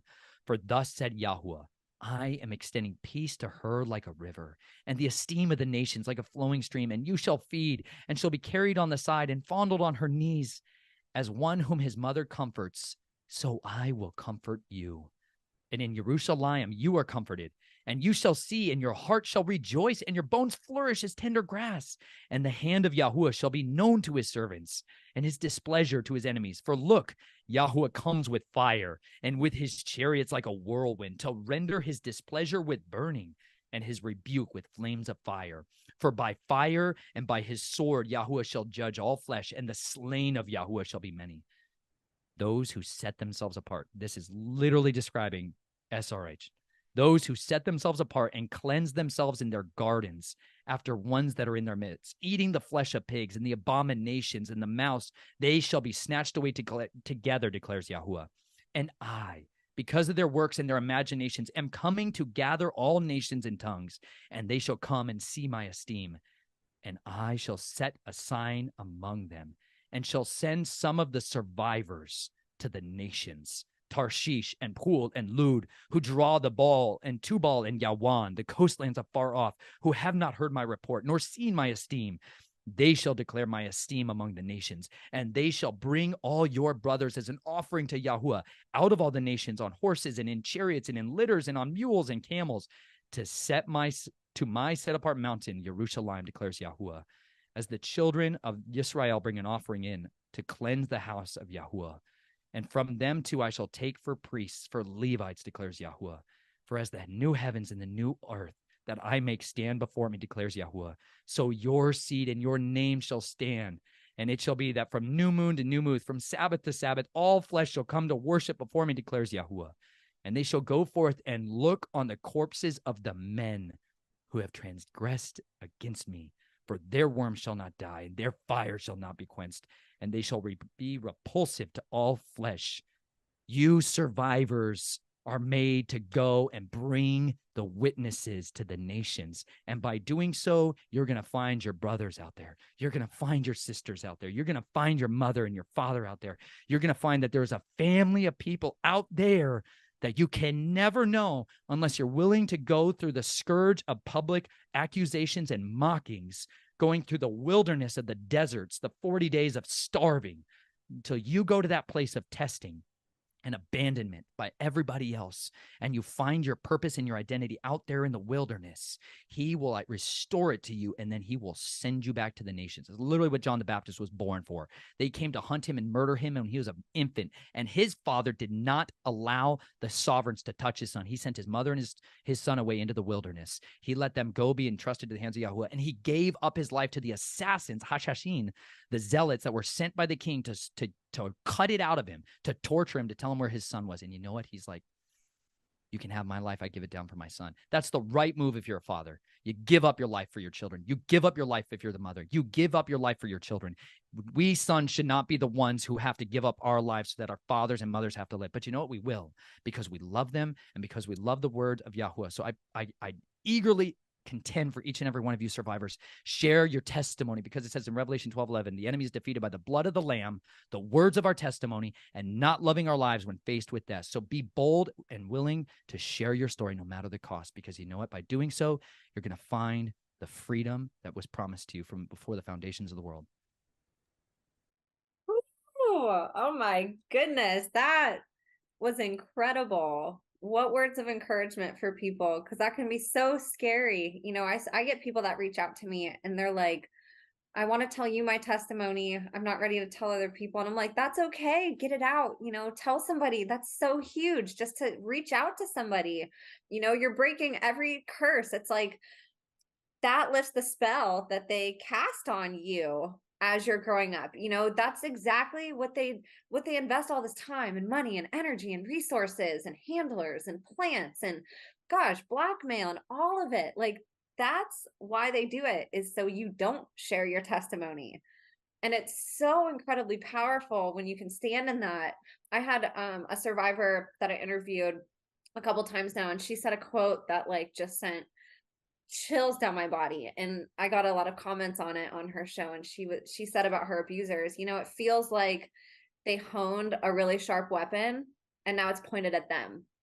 And I was like, yes, girl, that's it. Like take back those gifts that they exploited. Like you were born a divine child of God with these amazing gifts and talents.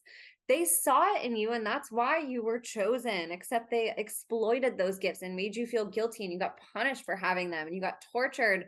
It's like the more gifted you are, like the more torture you had to go through. It's so inverted. And that's how we create a better world, is literally by creating it. Like the world that we live in right now was created by them. This is Lucifer's kingdom that they've shoved us all in and infiltrated. And we can easily bring God and Jesus and our divination back by creating those things in our heart and by speaking that truth and bringing it out and getting rid of all the spells that they cast on it. And your testimony is such a strong, it's just so beautiful how you're able to recognize that, because I feel like a lot of people, even throughout their entire journey, they might not ever get there. And it clicks different when you hear somebody that went through that and they're saying, hey, I'm still here. Like I faced my worst fear. Like I thought all these bad things were going to happen, and they did. Like you were attacked. You were talking about that earlier. They tried to kill you, literally. So it's not that you didn't do this without consequence. And I know that there are people that are still enslaved that can't, they might not right at this moment, but that should be the goal, is for us to reclaim back those beautiful things about us that we've been led to shame, and to feel guilty about, and the things that they saw in us that they exploited, and to take them back and say, these are mine. What did God give these gifts to me for? What can I bring into the world? What can I create that's different from what they used me for? And you're doing it in so many ways. You have your book, your YouTube channel, you have your ministries, and you have just all these beautiful business ventures that you're doing. And it's just really lovely, Nathan. I love that you bring that hope, because these topics do get so dark, and I think for people, it can feel hopeless when you hear about these horrible things that happen. People get in this mind state where they're like, this is the world that we live in. This is horrific, and all these people are involved. Like, what are we going to do to combat it? And it's easier, like you said, to just maybe go back to living and not looking at it, because it feels so daunting, and I think you do a really fantastic job of outlining how all this works, how the who's, when's, where's, what's about it, but you also give solutions, which I think is really beautiful. And you're living the creations that were in your heart, like you and your wife have brought to life so many amazing things. So I just want to commend you. That was a really beautiful verse that you shared, and that was so lovely, all the words of encouragement that you gave to survivors. Well, they're desperate for hope. We're starved for it. We're starved for it. Like they utilize this system. They'll call it like tortured artist syndrome or whatever else. But like you get into these high intelligence groups and Mensa and these other places where they're like, we're looking for the smartest and the best people. Well, they just torture their children. They're like, why do they do this? Like, why do they find the best and the brightest and then just ruin their lives and just systemically eradicate all of the things of what they had, finding the things that hurt them the most and then just drilling that into them. And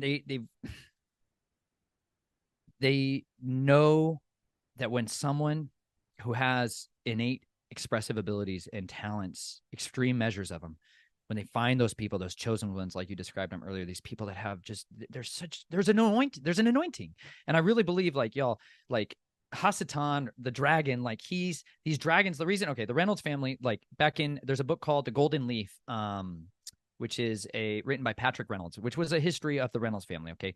He was a direct inheritor. It was proposed to be one of the next direct inheritors to the big dynastic Reynolds family. My family is like the third branch of the Reynolds family. There was two brothers that kind of really got launched out in the mid 1800s, and one's name was Abraham. And he and his other brother, basically they took the Judas coin, this silver coin, this occultic coin that they had, and they touched it to gold, and it built an empire. Basically, one of those coins that Judas used, that was given to Judas when he betrayed Yeshua. And these are real physical objects, y'all. This isn't some kind of fairy tale kind of world. Like, this is reality. And the world works by these charged objects. And the blood of the Messiah was like the ultimate of all of these experiences, right? It's like the stake that he was impaled upon. These are like serious things, y'all. The people that took the spear. This is why the Spear of Destiny, I think it's in Hamburg, Germany right now. These are like serious charged objects, y'all. And people use these things to enact realities, physical realities, and transmutate a physical object through the spiritual realm into reality again. And they touched these gold coins, they touched their gold coins and built a dynastic empire. And they started utilizing things for tobacco and then aluminum and a lot of this stuff to build this empire. Well, Patrick Reynolds exposed a lot of that stuff. And it was because they were concealing for him. He was kind of like me, where you're just like, I can't stand corruption once I find it. And he just continued to see it over and over again throughout his life. And he's like, that these nicotine delivery systems that we're selling and making our fortune with are killing people. You know it, and you're suppressing this information. And rather than to continue to perpetuate the lie in order to receive the inheritance that was promised to him, he chose to be bold and to be willing to give up the temporary pleasures of sin and rather he was willing to suffer with the masses, right?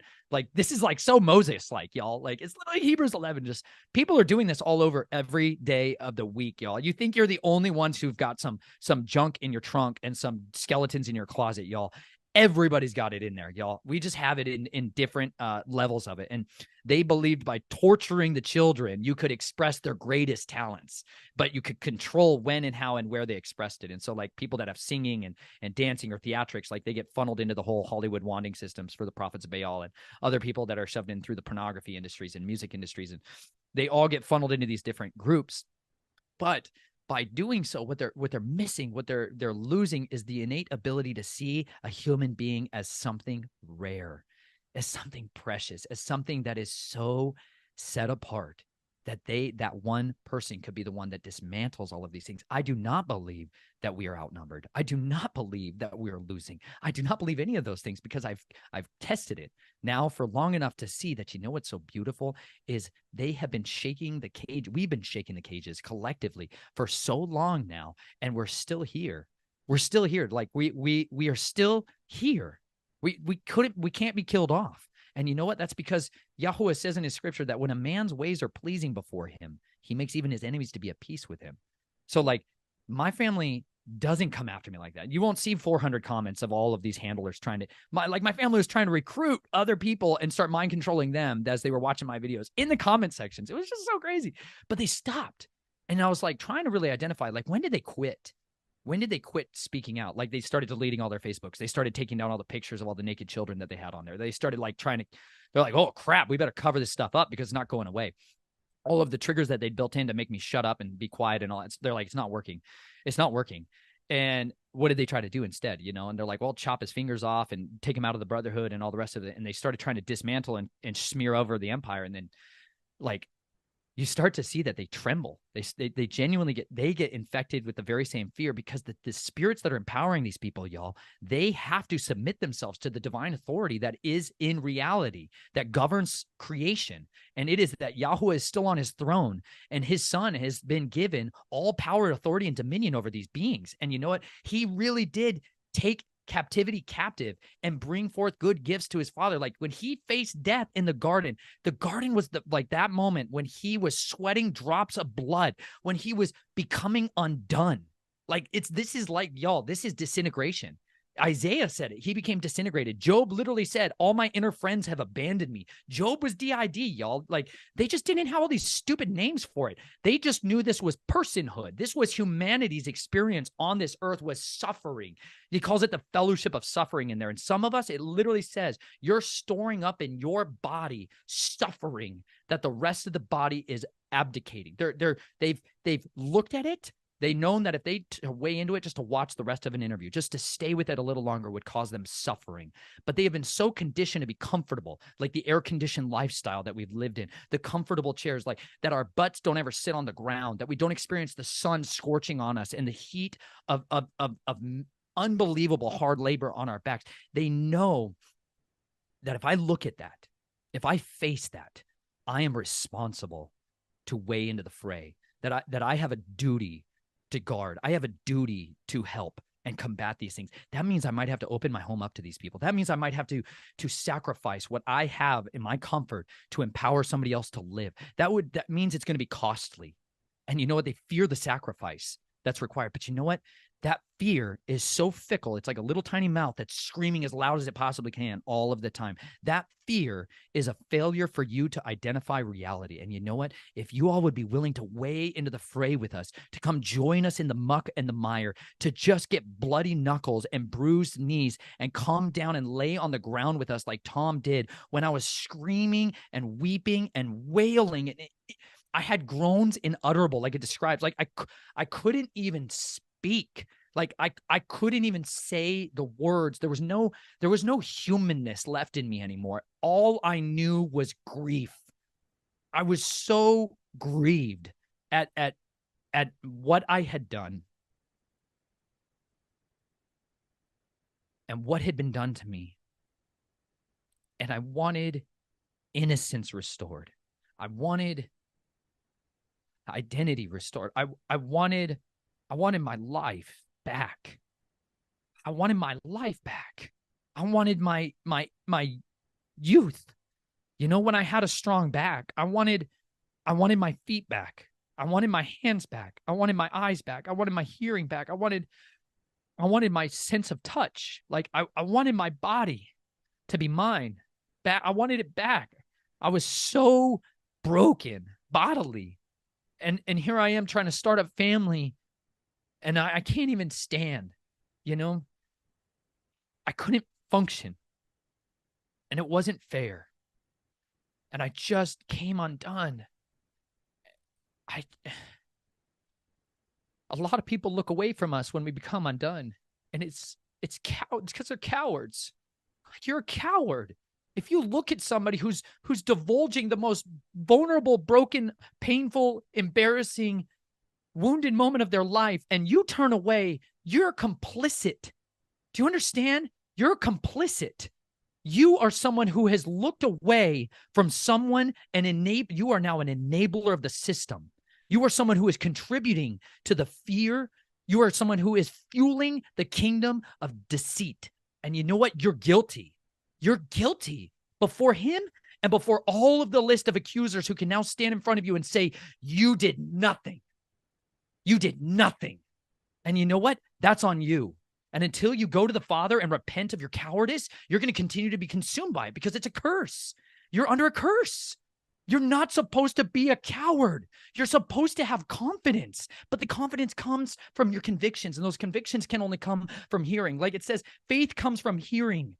Like, you can't believe anything until you hear it. We're supposed to hear this word being spoken. We're supposed to be able to understand it. And you know what? When you step into a pulpit, when you step into a room and you sit in a room and somebody tells you a few scriptures out of this and a whole lot of psychological pep talks, and you walk out of there thinking you just took your daily dose of deliverance or daily dose of doctrine and you're good to go, you have failed to see the forest for the trees. Like, there is no thing of forest. You can't hug a forest. You can never walk into an actual forest. Like, a forest is a collection of trees. So where is the forest when you're in the forest? Like, it's an idea. It's the same thing as like a group versus an individual. Just because two people stand next to each other doesn't actually make them a group. There is no group.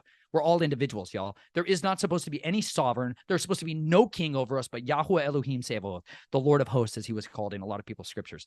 There's not supposed to be any sovereign over us of men. Men are not supposed to rule each other. We're not supposed to dominate each other. Like, but it was these sons of Cain. It was these doctrines of demons that began to come in. It was these watchers and Azazel and Gadriel and all these. They started coming in and being like, let's show you the secrets of heaven. Like, they started enticing women and showing them witchcraft and the cutting of roots and sorcery and how to do remote viewing and astral projection and starting how to do magic. And like, they started showing them how to dial the phone book of the demonic world.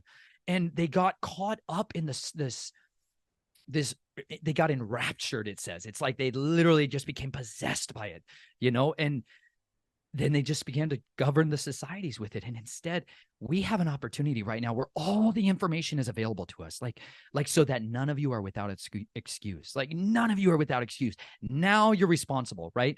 But you think by shoving your head back in the sand that you're not going to be accountable for the information that you've heard. You are absolutely accountable. And if you're not using your time, your energy, and your resources to help contend against this great, radical, intelligent evil that's out there, you are wasting your life. You're wasting your livelihood. You're wasting all of your time. Like if I just stayed there on the floor in that ruined heap of mess and no one came alongside me and prayed for me, the purpose would have been poisoned with the impassioned view of passivity. Everybody else in that room stood there. There was 400 people that are supposed to be the mighty believers. We're the remnant that are rising up. You know what? When you're tested, by the survivors, by the way, when we come along into your life and test you to see whether your convictions are authentic and you fail that test, believe me, the witness is there. It says like it's like you don't cause a blind man to go into a pit. Otherwise, he's going to, the cries of the poor are going to come up to Yahweh. When you see someone who's poor and naked and hungry and destitute, and you say, go, be blessed, be well fed, be clothed, your prayers get hindered. Like the Father turns against you. He becomes adversarial towards you when you turn away from this. When you turn instead against the acute, you side with the perpetrators. Like the reason I was so enraged at all of this was how often everybody sided with the perpetrators. Like they don't even know these people. I'm like, I've been your best friend for 15 years and you're going to side with some guy who's a Knights of Columbus, Fourth Order Knights of Columbus guy who literally is publicly known for doing these things. And you're like, yeah, that guy's probably better. You're like, what the heck is it? It's a spiritual anointing that is coming against them. They're missing it because they're contending with the spiritual forces because they have so many doors open to the enemy and so much fear in gripping their heart that they can't get out of it. But you know what? It comes through humility. If you're willing to say, you know what, I have been beguiled, I have been deceived, and maybe I don't understand, but maybe I'm willing to stand here with you, stand here alongside you. And even if I don't believe it all, even if I don't even have a comprehending understanding of really what's going on, I just want you to know I love you. I just want you to know that I'm still here with you. And I'm not going to forsake you and leave you behind. And I'm not going to go then become an ally to all your perpetrators and speak out against you all the time.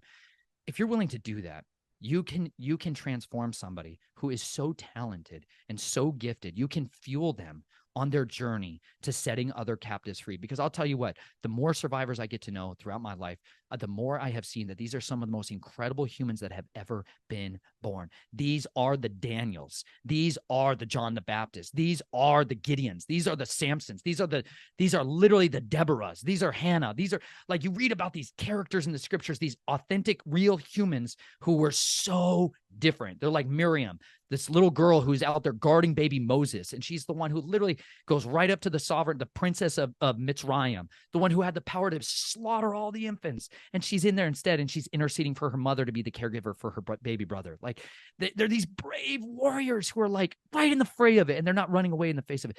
This is why the survivors are going through this suffering, y'all, because they were chosen before the foundations of the world to make a difference, to make an impact, to fight ferociously in this great contest that we're all locked in. And you know what? The adversary knew it, because you know what?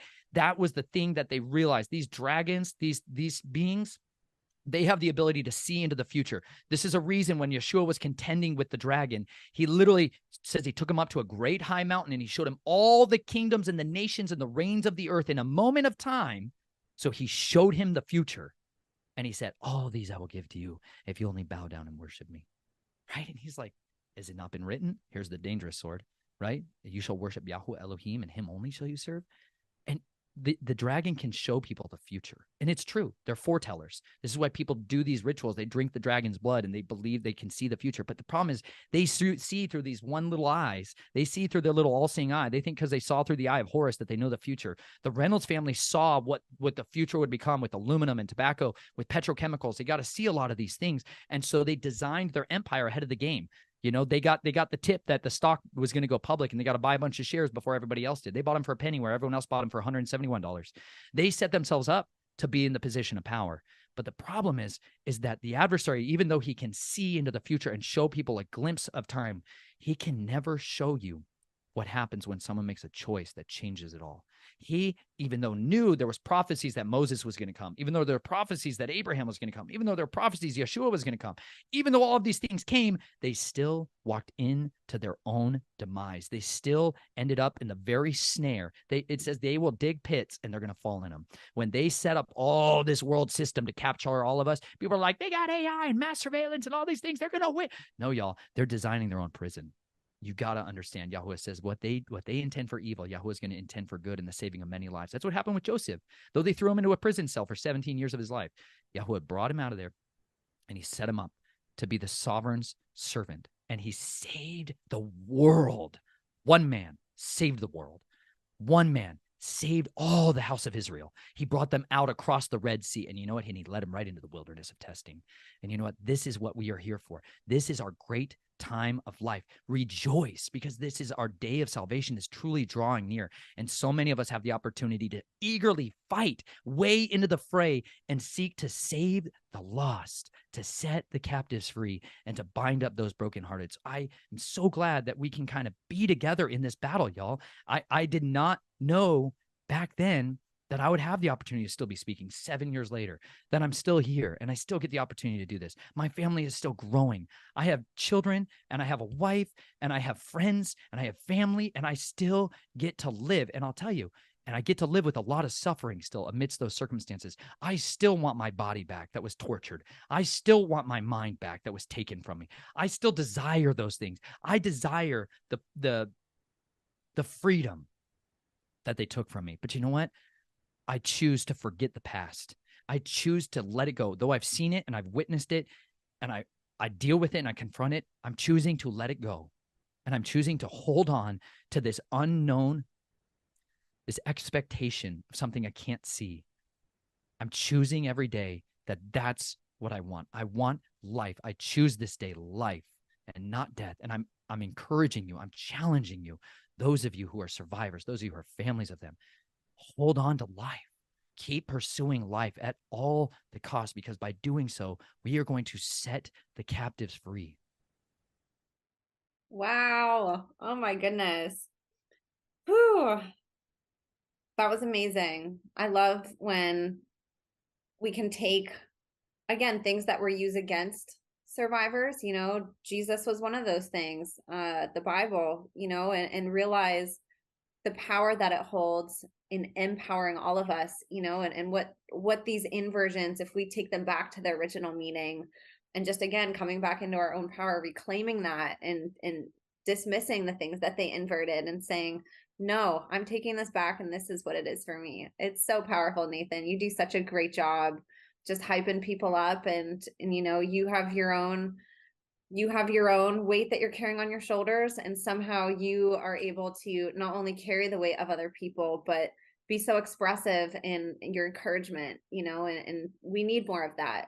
I always say survivors are going to save the world. That's what I've thought ever since I've gone into this. Again, these are very intelligent, gifted, just amazing humans, and again, that's why they were chosen. And so being able to reclaim that is just so powerful. And I really appreciate you saying that to everybody, because I think the person on the other side, whether you're a survivor in the same way Nathan is, or if you've just had hard times in your life, like that's where it's for all of us. We all have that power to heal and reclaim. Nathan, I wanted to ask you, one of the things that, again, like, I get comments on this all the time and I get asked, and I wanted to see if you could maybe give just a little bit of advice, just personally. I know you can't speak on behalf of everybody, but just from your own experience, how did you rebuild your relationship with Jesus again after what you went through? And how did you build that trust with him and be able to trust him with your healing after all the different ways that was used against you? Hmm. Hmm. I kept believing. I I chose to believe that his word was true and every man was a liar. I didn't know. It was so confusing for so long. But I had a foundation, and I'm thankful on one side of it. I'm thankful for my family that raised me. There's a another survivor named Mary Lou Lake, and Dr. Michael Lake, her husband. They have a ministry called Kingdom Intelligence Briefing, or Biblical Life Seminary is also his another facet of his ministry. I highly recommend that mail. They were instrumental in my own healing and restoration process. Their prayers for the morning and the evening, and trauma and fragmentation, the breaking of soul ties, breaking of sexual unions, they were instrumental for me. I put them in the back of my book. You'll find them there at the very end of my book. On my YouTube page, I read them. They're called Resources for War. And those prayers were very effective at helping me to contend against the spirits of doubt and deception, because even as you go along in this process of remembering and of healing, you start unearthing a lot of deceit. So they have a ministry located in Missouri, but they were speaking out and sharing. She came from a background moderately similar to mine, but more so in a just the female side of it. So those of you female survivors out there in particular, I really encourage you. She wrote a book called What Witches Don't Want Christians to Know. All of you should read it because it's got super critical information. But she said something during one of her interviews that just profoundly helped me to understand how to still have value and appreciation for the family that I have, regardless of the circumstances and the things that took place. And she said, like, she was praying and really wrestling with a lot of these things, like why did I have to go through this stuff? A lot of those questions, the big whys, I'll just say it real plainly. Insatiable curiosity is what really got me to the place of deliverance in my life. Was I had to know the truth. I always had a need to know. And that need to know got driven deeper and deeper and deeper. And the more deception I found, the more I knew I had to keep pursuing for hunting for the truth. And she was praying about, like, why was I raised in this family? And the Father helped her understand that it really was that she still was able to get her basic needs met throughout her life. Her life was still preserved because of the family that she had.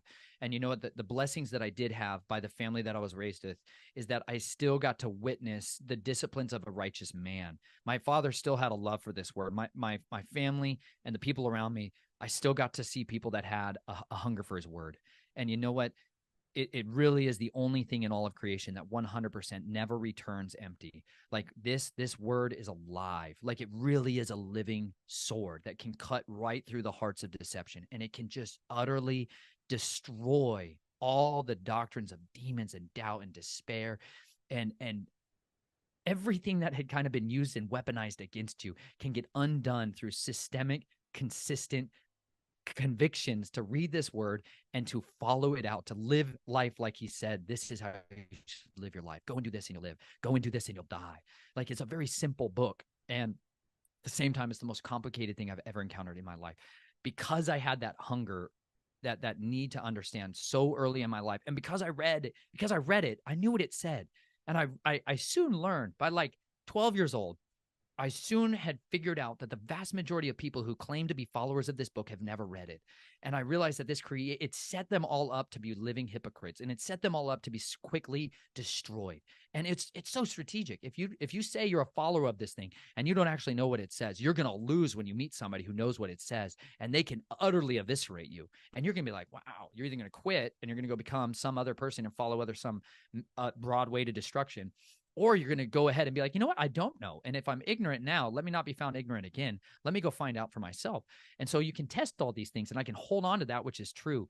And so when my realizations came to a lot of these events, if anything, it drove me deeper, because I knew that there was only one person, there was only one being in all of creation that could tell me who I was. And it would actually be real. It would actually be true, and it would actually be immutable. It can never be stopped.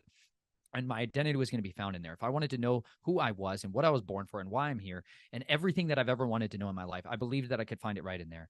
And because of that, even as I began to remember a lot of these things, even as aspects of my being and portions of my soul began to express their rage, their frustration, their confusion, like the big giant question that a lot of people wrestle with: why didn't he stop it? Why didn't he stop it? If he is all powerful, if he is the all sufficient one, if he is the one who has everlasting power and might and glory and could save us, why didn't he stop it? Like, and I believe me, of anybody on this earth who has wrestled with that question, it is I. And it is because it's a good question. And you know what? You deserve the answer. And the answer for me was because, you know what? I was born. I was born to endure.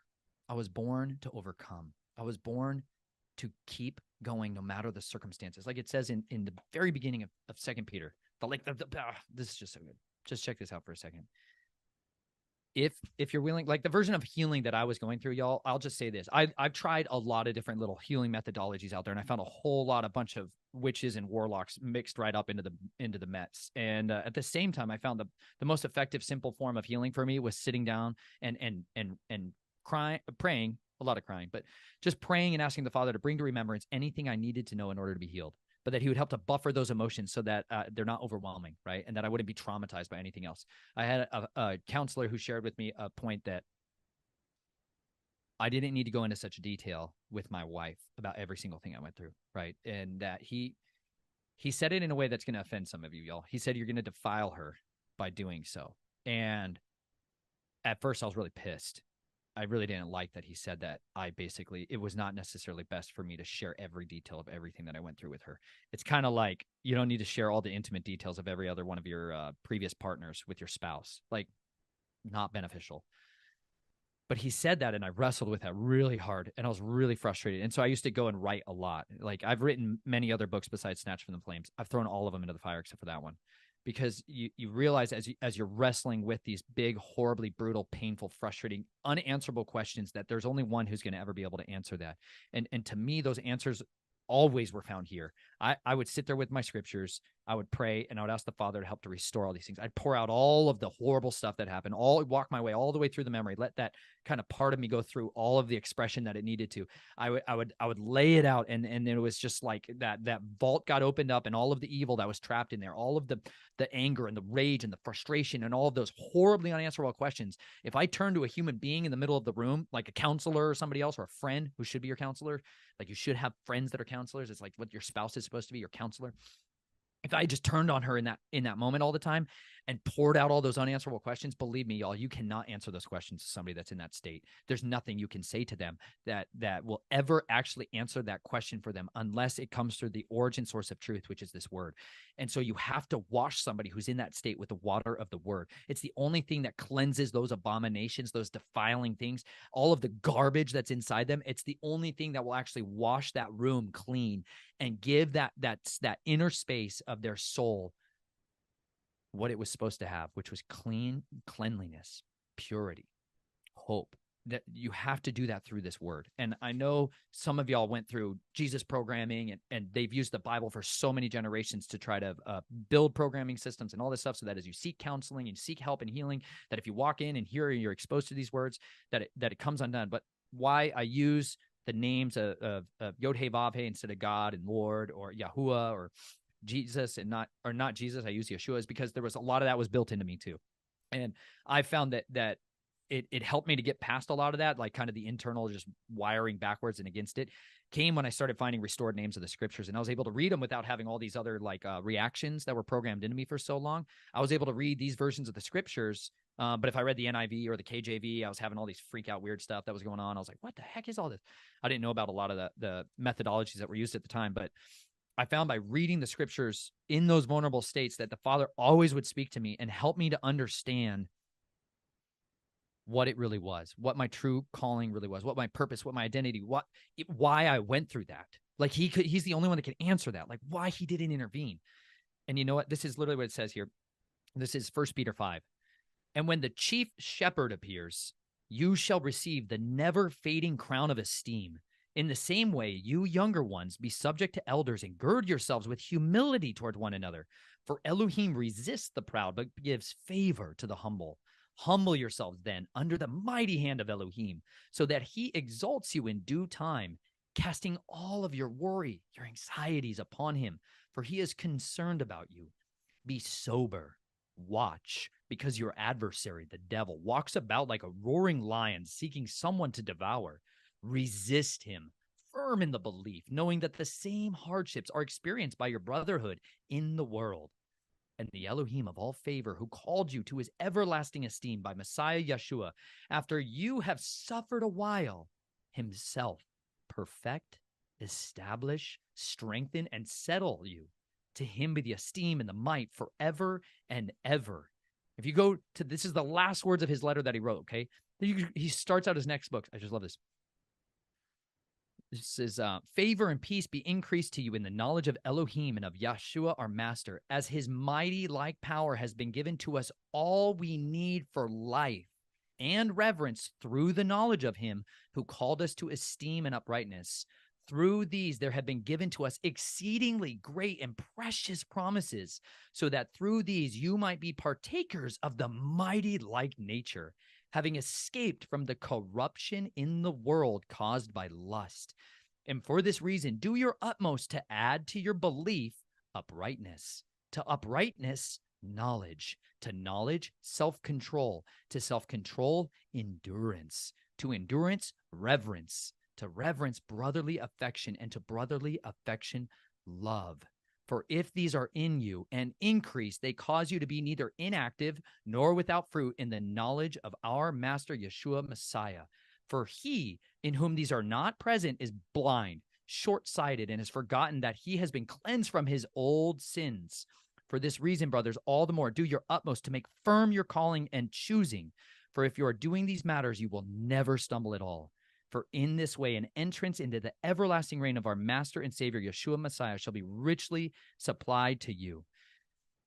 Those are the things that reinvigorated in me my relationship with him, that I knew if he would not let go of me. Like, he would never let go of me. I used to do whitewater river rafting, and we would go through this place called the Arkansas River down in southern Colorado, and they have these rapids. They have a rating for like the volume of water that goes over a given body of rocks in a river at any given time. They have classes of it. So class 1, just kind of more basic, and then they build over time in amplitude, in class 2s and class 3, and then class 4 and class 5 rapids, huge, ridiculous rapids.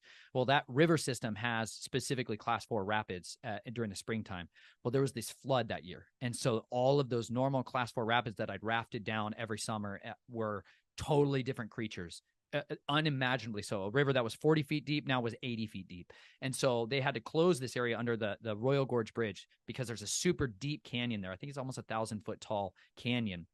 This bridge goes over it, and you would raft under it. And in that canyon, all that water gets funneled into this place. Well, the water was so powerful, it was taking these massive river rafting guide boats that they take down there, and it was folding them in half and exploding them.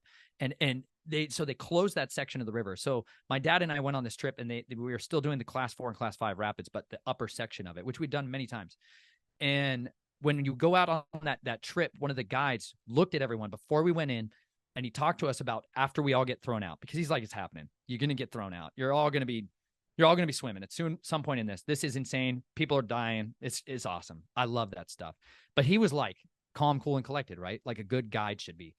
And he told us, he warned us ahead of time, when you get thrown out of the boat, or if you're the one who's still in the boat, and we see people, because they're going to be like Pez candy floating around in the water out there, and they're going to be like panicked, frightful. You got like 60, 70-year-old people in there that are like, I signed up for this trip and I came in from Kansas. I just thought it would be like a river trip. And they're like used to, and these people just get smashed. You know, these people have no concept of what they're about to weigh into, and it's fantastically scary for them. But my dad and I were positioned on the front of the raft because we had a lot of experience, and we were good at listening and obeying, right? That's Shema, like hear and do.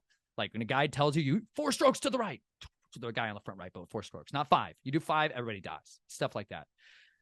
We were on the front. Well, then there was this older couple that really wanted to be in the front, and they paid a lot of extra kind of like tip money to be like, hey, let us be in the front. It looks so cool up there. It looks so fun up there. And the guide kept being like, it's not a good idea. We're going through like hell right out here. We're barely making it. And so we had like 3 or 4 other very weaker people who he had positioned in the raft at places where they're not as strategically needed. Well, these people really demanded that they get the front seats. They got the front seat. And he told us all, if anybody gets drawn out of the water, and if you're in the position on the raft, when you come alongside them, you're going to be grabbing them. And he always would say, you grab a hold of them, right? This safety trust thing. You hold on to each other's wrists, right? And he's like, you look them in the eyes and you tell them, I will not let go of you. And then you tell them, say it to me. Then they look you in the eyes and say, I will not let go of you, right? And you're supposed to you lock in and you say that. And it was like, we went down this course of rapids, and sure enough, those people at the very front, right when we got into it, you could get through it by 2 ways. You could either go to the right or to the left. But if you hit it on the center, you're going to get launched and everybody's going swimming. And he gave them the command for the amount of strokes that they were supposed to do. And the person in the front right corner panicked. They locked up because you're looking at a wall of water that's 30 feet tall. And I mean, you're going to drive into it, and you're supposed to. And the guide kept telling us, we're going to drive straight into that rock. We're going to go straight for it. And then we're going to do one maneuver, and it's going to move us exactly around it. And people, when you finally face this wall that's hitting you, you just watch them. They just did this, right? And they got all the photographers standing there on the shore. It's hilarious. They got all these camera people waiting because they know everybody's going swimming. And it just makes for great pictures. The person froze in the face of the fear. And sure enough, we hit that thing, and I catapulted out of that boat so fast. And the guide had told me like a rule. He said, never let go of your oar, your paddle. And so I took him very seriously. It's like in the military. They're like, never drop your rifle. Every time you drop your rifle or the sound of a rifle drop, everybody's getting smoked. You're going to have a really bad day. It was a big deal. So like when somebody told me like, don't drop your oar, I was like, you got it, man. And so I got launched into the river and ended up going through a washing machine. And the whole time holding onto this paddle, man, I went from the top of the surface of the water, 60 feet straight down to the bottom in a washing machine and got trapped down there and launched up. I almost drowned. We went through 4 class 5 rapids, all just me floating around, still holding this oar this whole time. And I'm like, oh my gosh, I want to be able to swim. But the guy told me, don't let go of this thing. I'm in just this total lockup mode going through these rapids. Finally, I remember I can make my own free choice, and I can let go of this stupid thing that's going to kill me and swim to the shore. But there was a lot of great pictures of me along the way with this stupid otter. Along that journey, by letting go of this thing that was hindering me, I was able to swim to the shore and get free, right? I puked up all this water because I almost drowned. It was fantastic. It was a great time. And I've never forgotten those words. They were seared into my mind. I will never let go of you. And this is literally what our Messiah is looking at us, and he's saying to us, like, no one can snatch you out of my hand. He's like, I have written your name in the palm of my hand, and no one can take you away from me. And you know what? He is hunting us. He is the chief shepherd who's going after us all. I went and became a shepherd over the years of goats and sheep. I hate goats. Kill them all. They're great for food and meat. Otherwise, they need to die. But sheep are amazing. But you really do, as a shepherd, you literally have to go chase down these stupid animals sometimes. They go running off. They find ways to kill themselves. And you're like, you literally ran towards the coyotes. I don't even get it.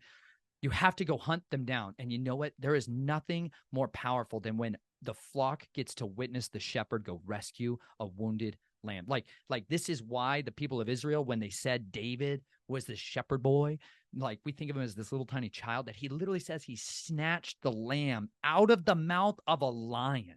Like people just like, they don't get it. You lack context. I've been raised in the mountains where there's lions and bears and stuff. And I've chased them. I chased them with super soakers and guns and rocks and pans. And I used to chase them. And like, when you go into the mouth of a lion and pull out another creature while this thing's alive, you guys think he killed it and then he took it out. And oh man, they wrestle these things out of their mouths. Like that is a chief shepherd. And this is what our Messiah is willing to do. He is willing to step down into that filthy place with you. He is willing to drive down and cast off his robes of glory and splendor and weigh into the fray and be like, I am here with you and I will not leave you.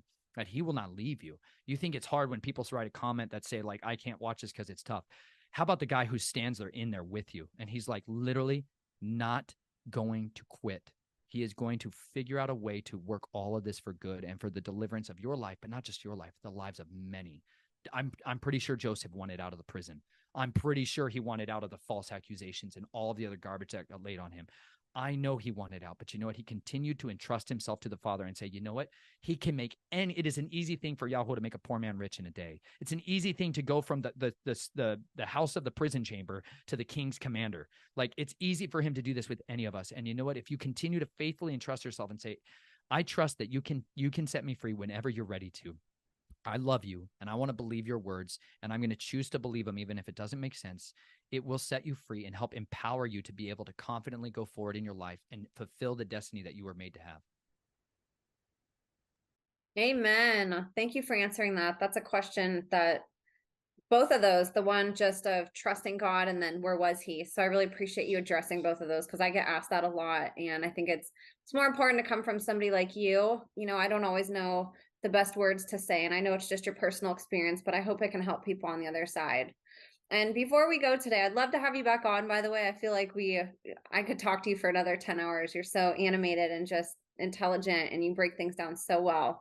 But please talk about your book a little bit, tell people where they can find you and just talk about all the all the things that you're working on, because you have your hands dipped, you and your wife, in a million things. So tell people how they can connect with you and support you.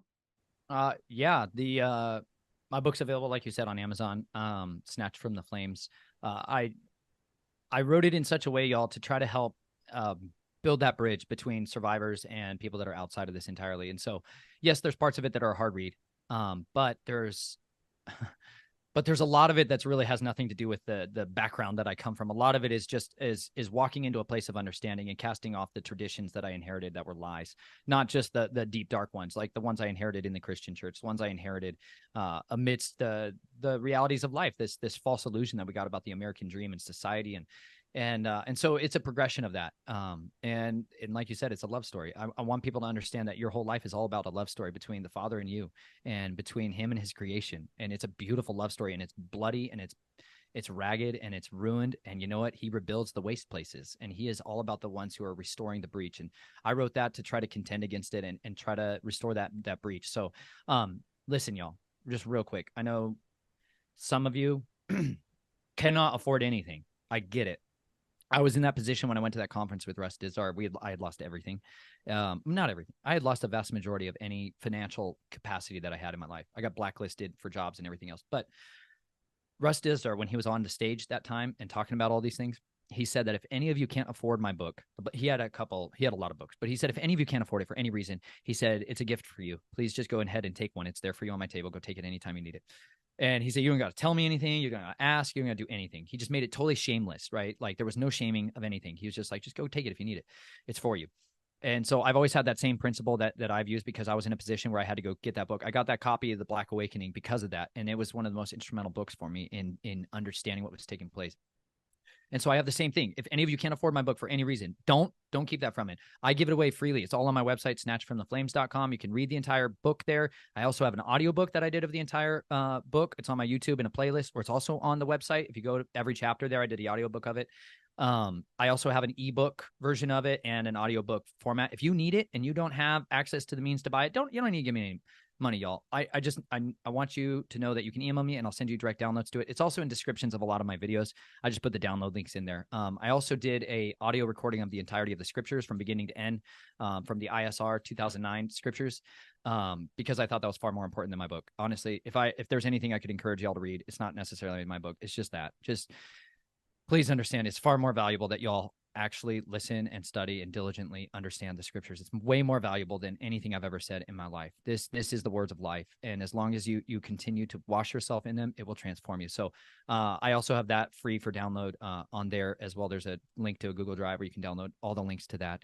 But yeah, my wife and I have, like you said, our hands in a lot of things. The first and foremost one was the path of healing that we went. We wanted to be fed and watered and clothed. And so along the way, the Father helped to reveal to us natural fiber garments of linen and wool and silk. And I stopped wearing cotton because I was always sweating all the time and miserable and anxious. And I found out that natural fiber garments really actually made my body feel better, and they helped me to heal.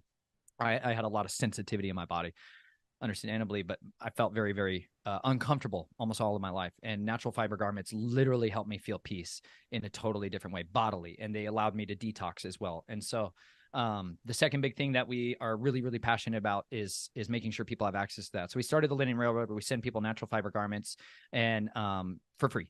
We want people to have access to them. And so we have people all over the country now that go out to thrift stores and Goodwills and they buy them up and they'll ship them to us, or they'll ship them to other brothers and sisters. So it's called the Linenites. That's what they're called. And these are just savage warriors for the kingdom of Yah. And these are people that are dressed funky and in wrinkly clothes. And we love Yah, and we love people, and we love people to just be naturally themselves as they were made to be. Just go and live an authentic human experience. And the other big one was proper nutrition. I had a lot of fatigue and adrenal syndrome problems and a lot of burnout bodily. And so I was constantly trying to hack my own way back to health, and a lot of supplementation and all this stuff that costs so much money. And all these therapists and people are like, you got to use all these different very expensive things in order to be able to have that. And I really believe that the Father made simple cures in his word. And one of that was living bread. And so we started learning about the fresh milling your own grains, organic grains. And it was like, I ate my bread to satisfaction. And I finally got the nutrients and the vitamins that I needed to support my body without having to pay a fortune all the time. Because just to be real transparent with y'all, we've just been very, very poor for a long time, ever since we came out with all that stuff. And we couldn't afford any of those things. So we just were like, what's the cheapest way I can get my bodily needs met. And it was simple. He said, I'm the bread of life. Yeshua literally came and was like, I'm the bread of life. And I'm like, well, then why is everyone gluten intolerant?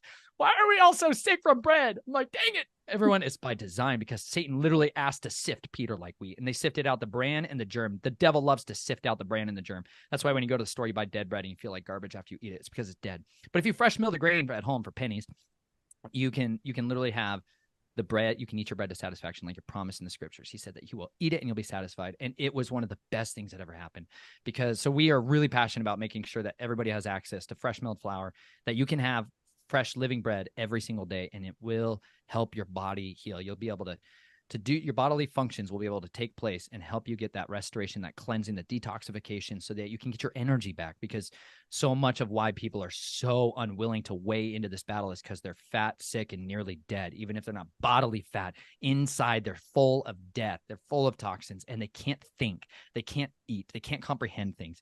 And so we're really passionate about bread, water, and clothing. And so we're all about those things. I started jumping in rivers and creeks and doing cold water thermogenesis, jumping into cold water with your linen. It feels amazing. And then what literally happens is toxins come out of your skin. I've had my shirts will literally get dyed yellow and black as toxins come out because you're putting on a giant bandage. This is what bandages used to be for thousands of years, were linen. You used to wrap people in linen and all these toxins come out. They call it the Spanish mantle. And it used to be the way people cured people forever, was putting them linen on. If you put linen on post-surgical sites, it'll recover 40% faster. This is like public mainstream stuff.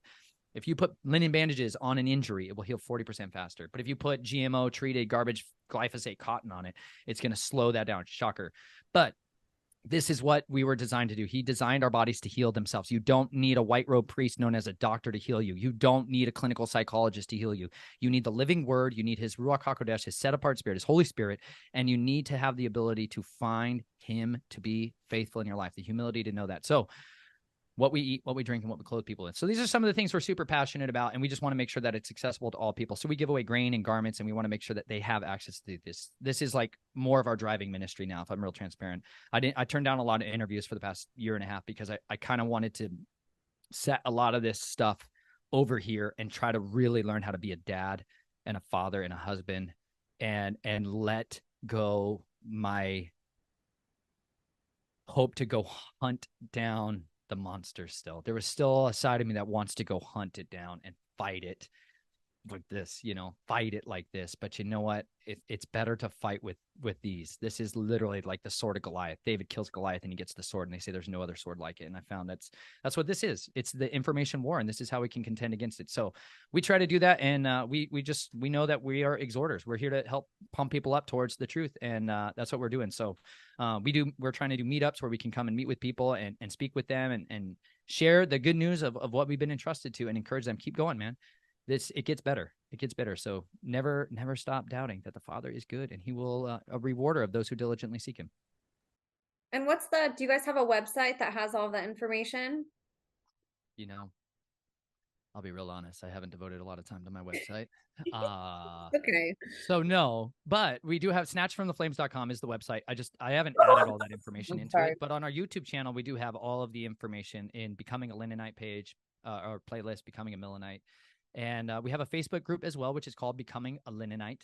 And there's thousands of people that are in there that talk about a lot of these things. And you can join there as well if you're into Facebook. We also have a Discord server, the Linen Railroad. That's what we call it now, because we were living in an RV for 4.5 years, traveling around the country. We had just trying to continue to learn these lifestyles and these ways of living that we didn't have in the past. So that's what got me into natural regenerative agriculture and farming and all the animal husbandry and everything else. But those are the things that we're kind of pursuing right now. Our desire is that people would really, if you want to reach out to us, please, we'd love to hear from you. We'd love to encourage you. And if any of you have any need for any of these things, please just reach out to us. We will send something to you as much as we are able to. So we love y'all.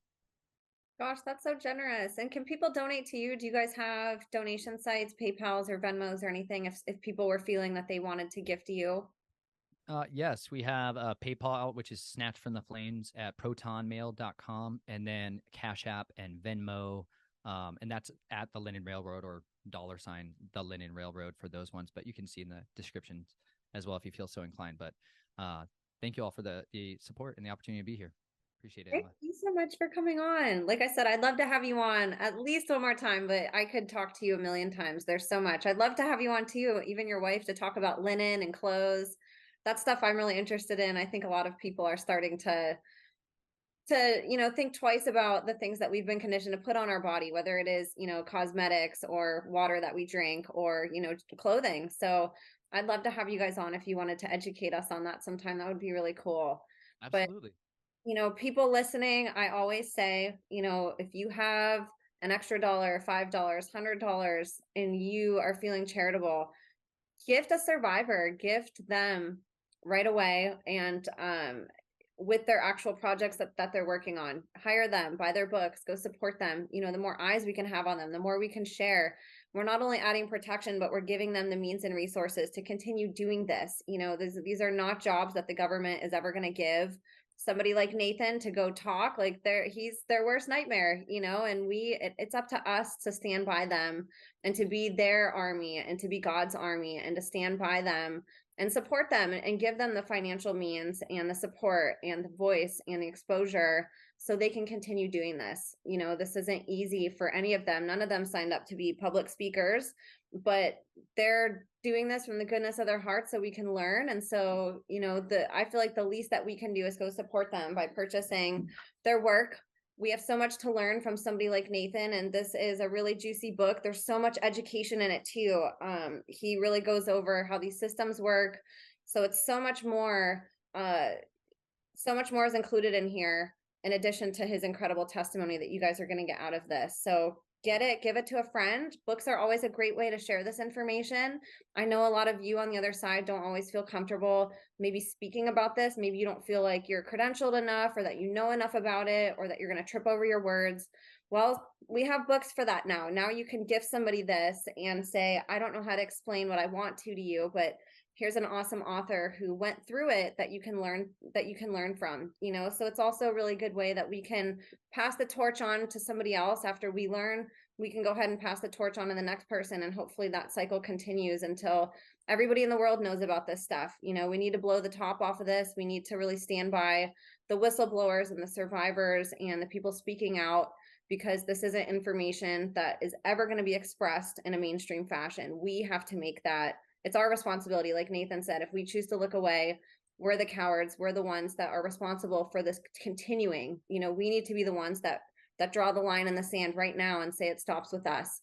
And somebody like Nathan is an amazing example of being a circuit breaker and living that example. And I think the rest of us have so much to learn from people like Nathan. So please go support Nathan. All of our links are going to be below. I'm going to list all of Nathan's links. I'll copy and paste what he has on his YouTube channel. I'm going to connect to his YouTube channel. Go support that.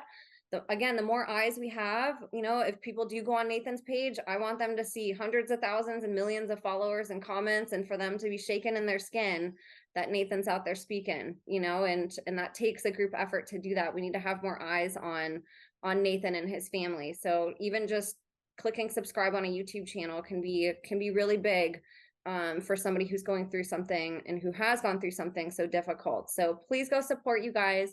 Thank you as always for supporting us. I'll have all the links once again in the show notes.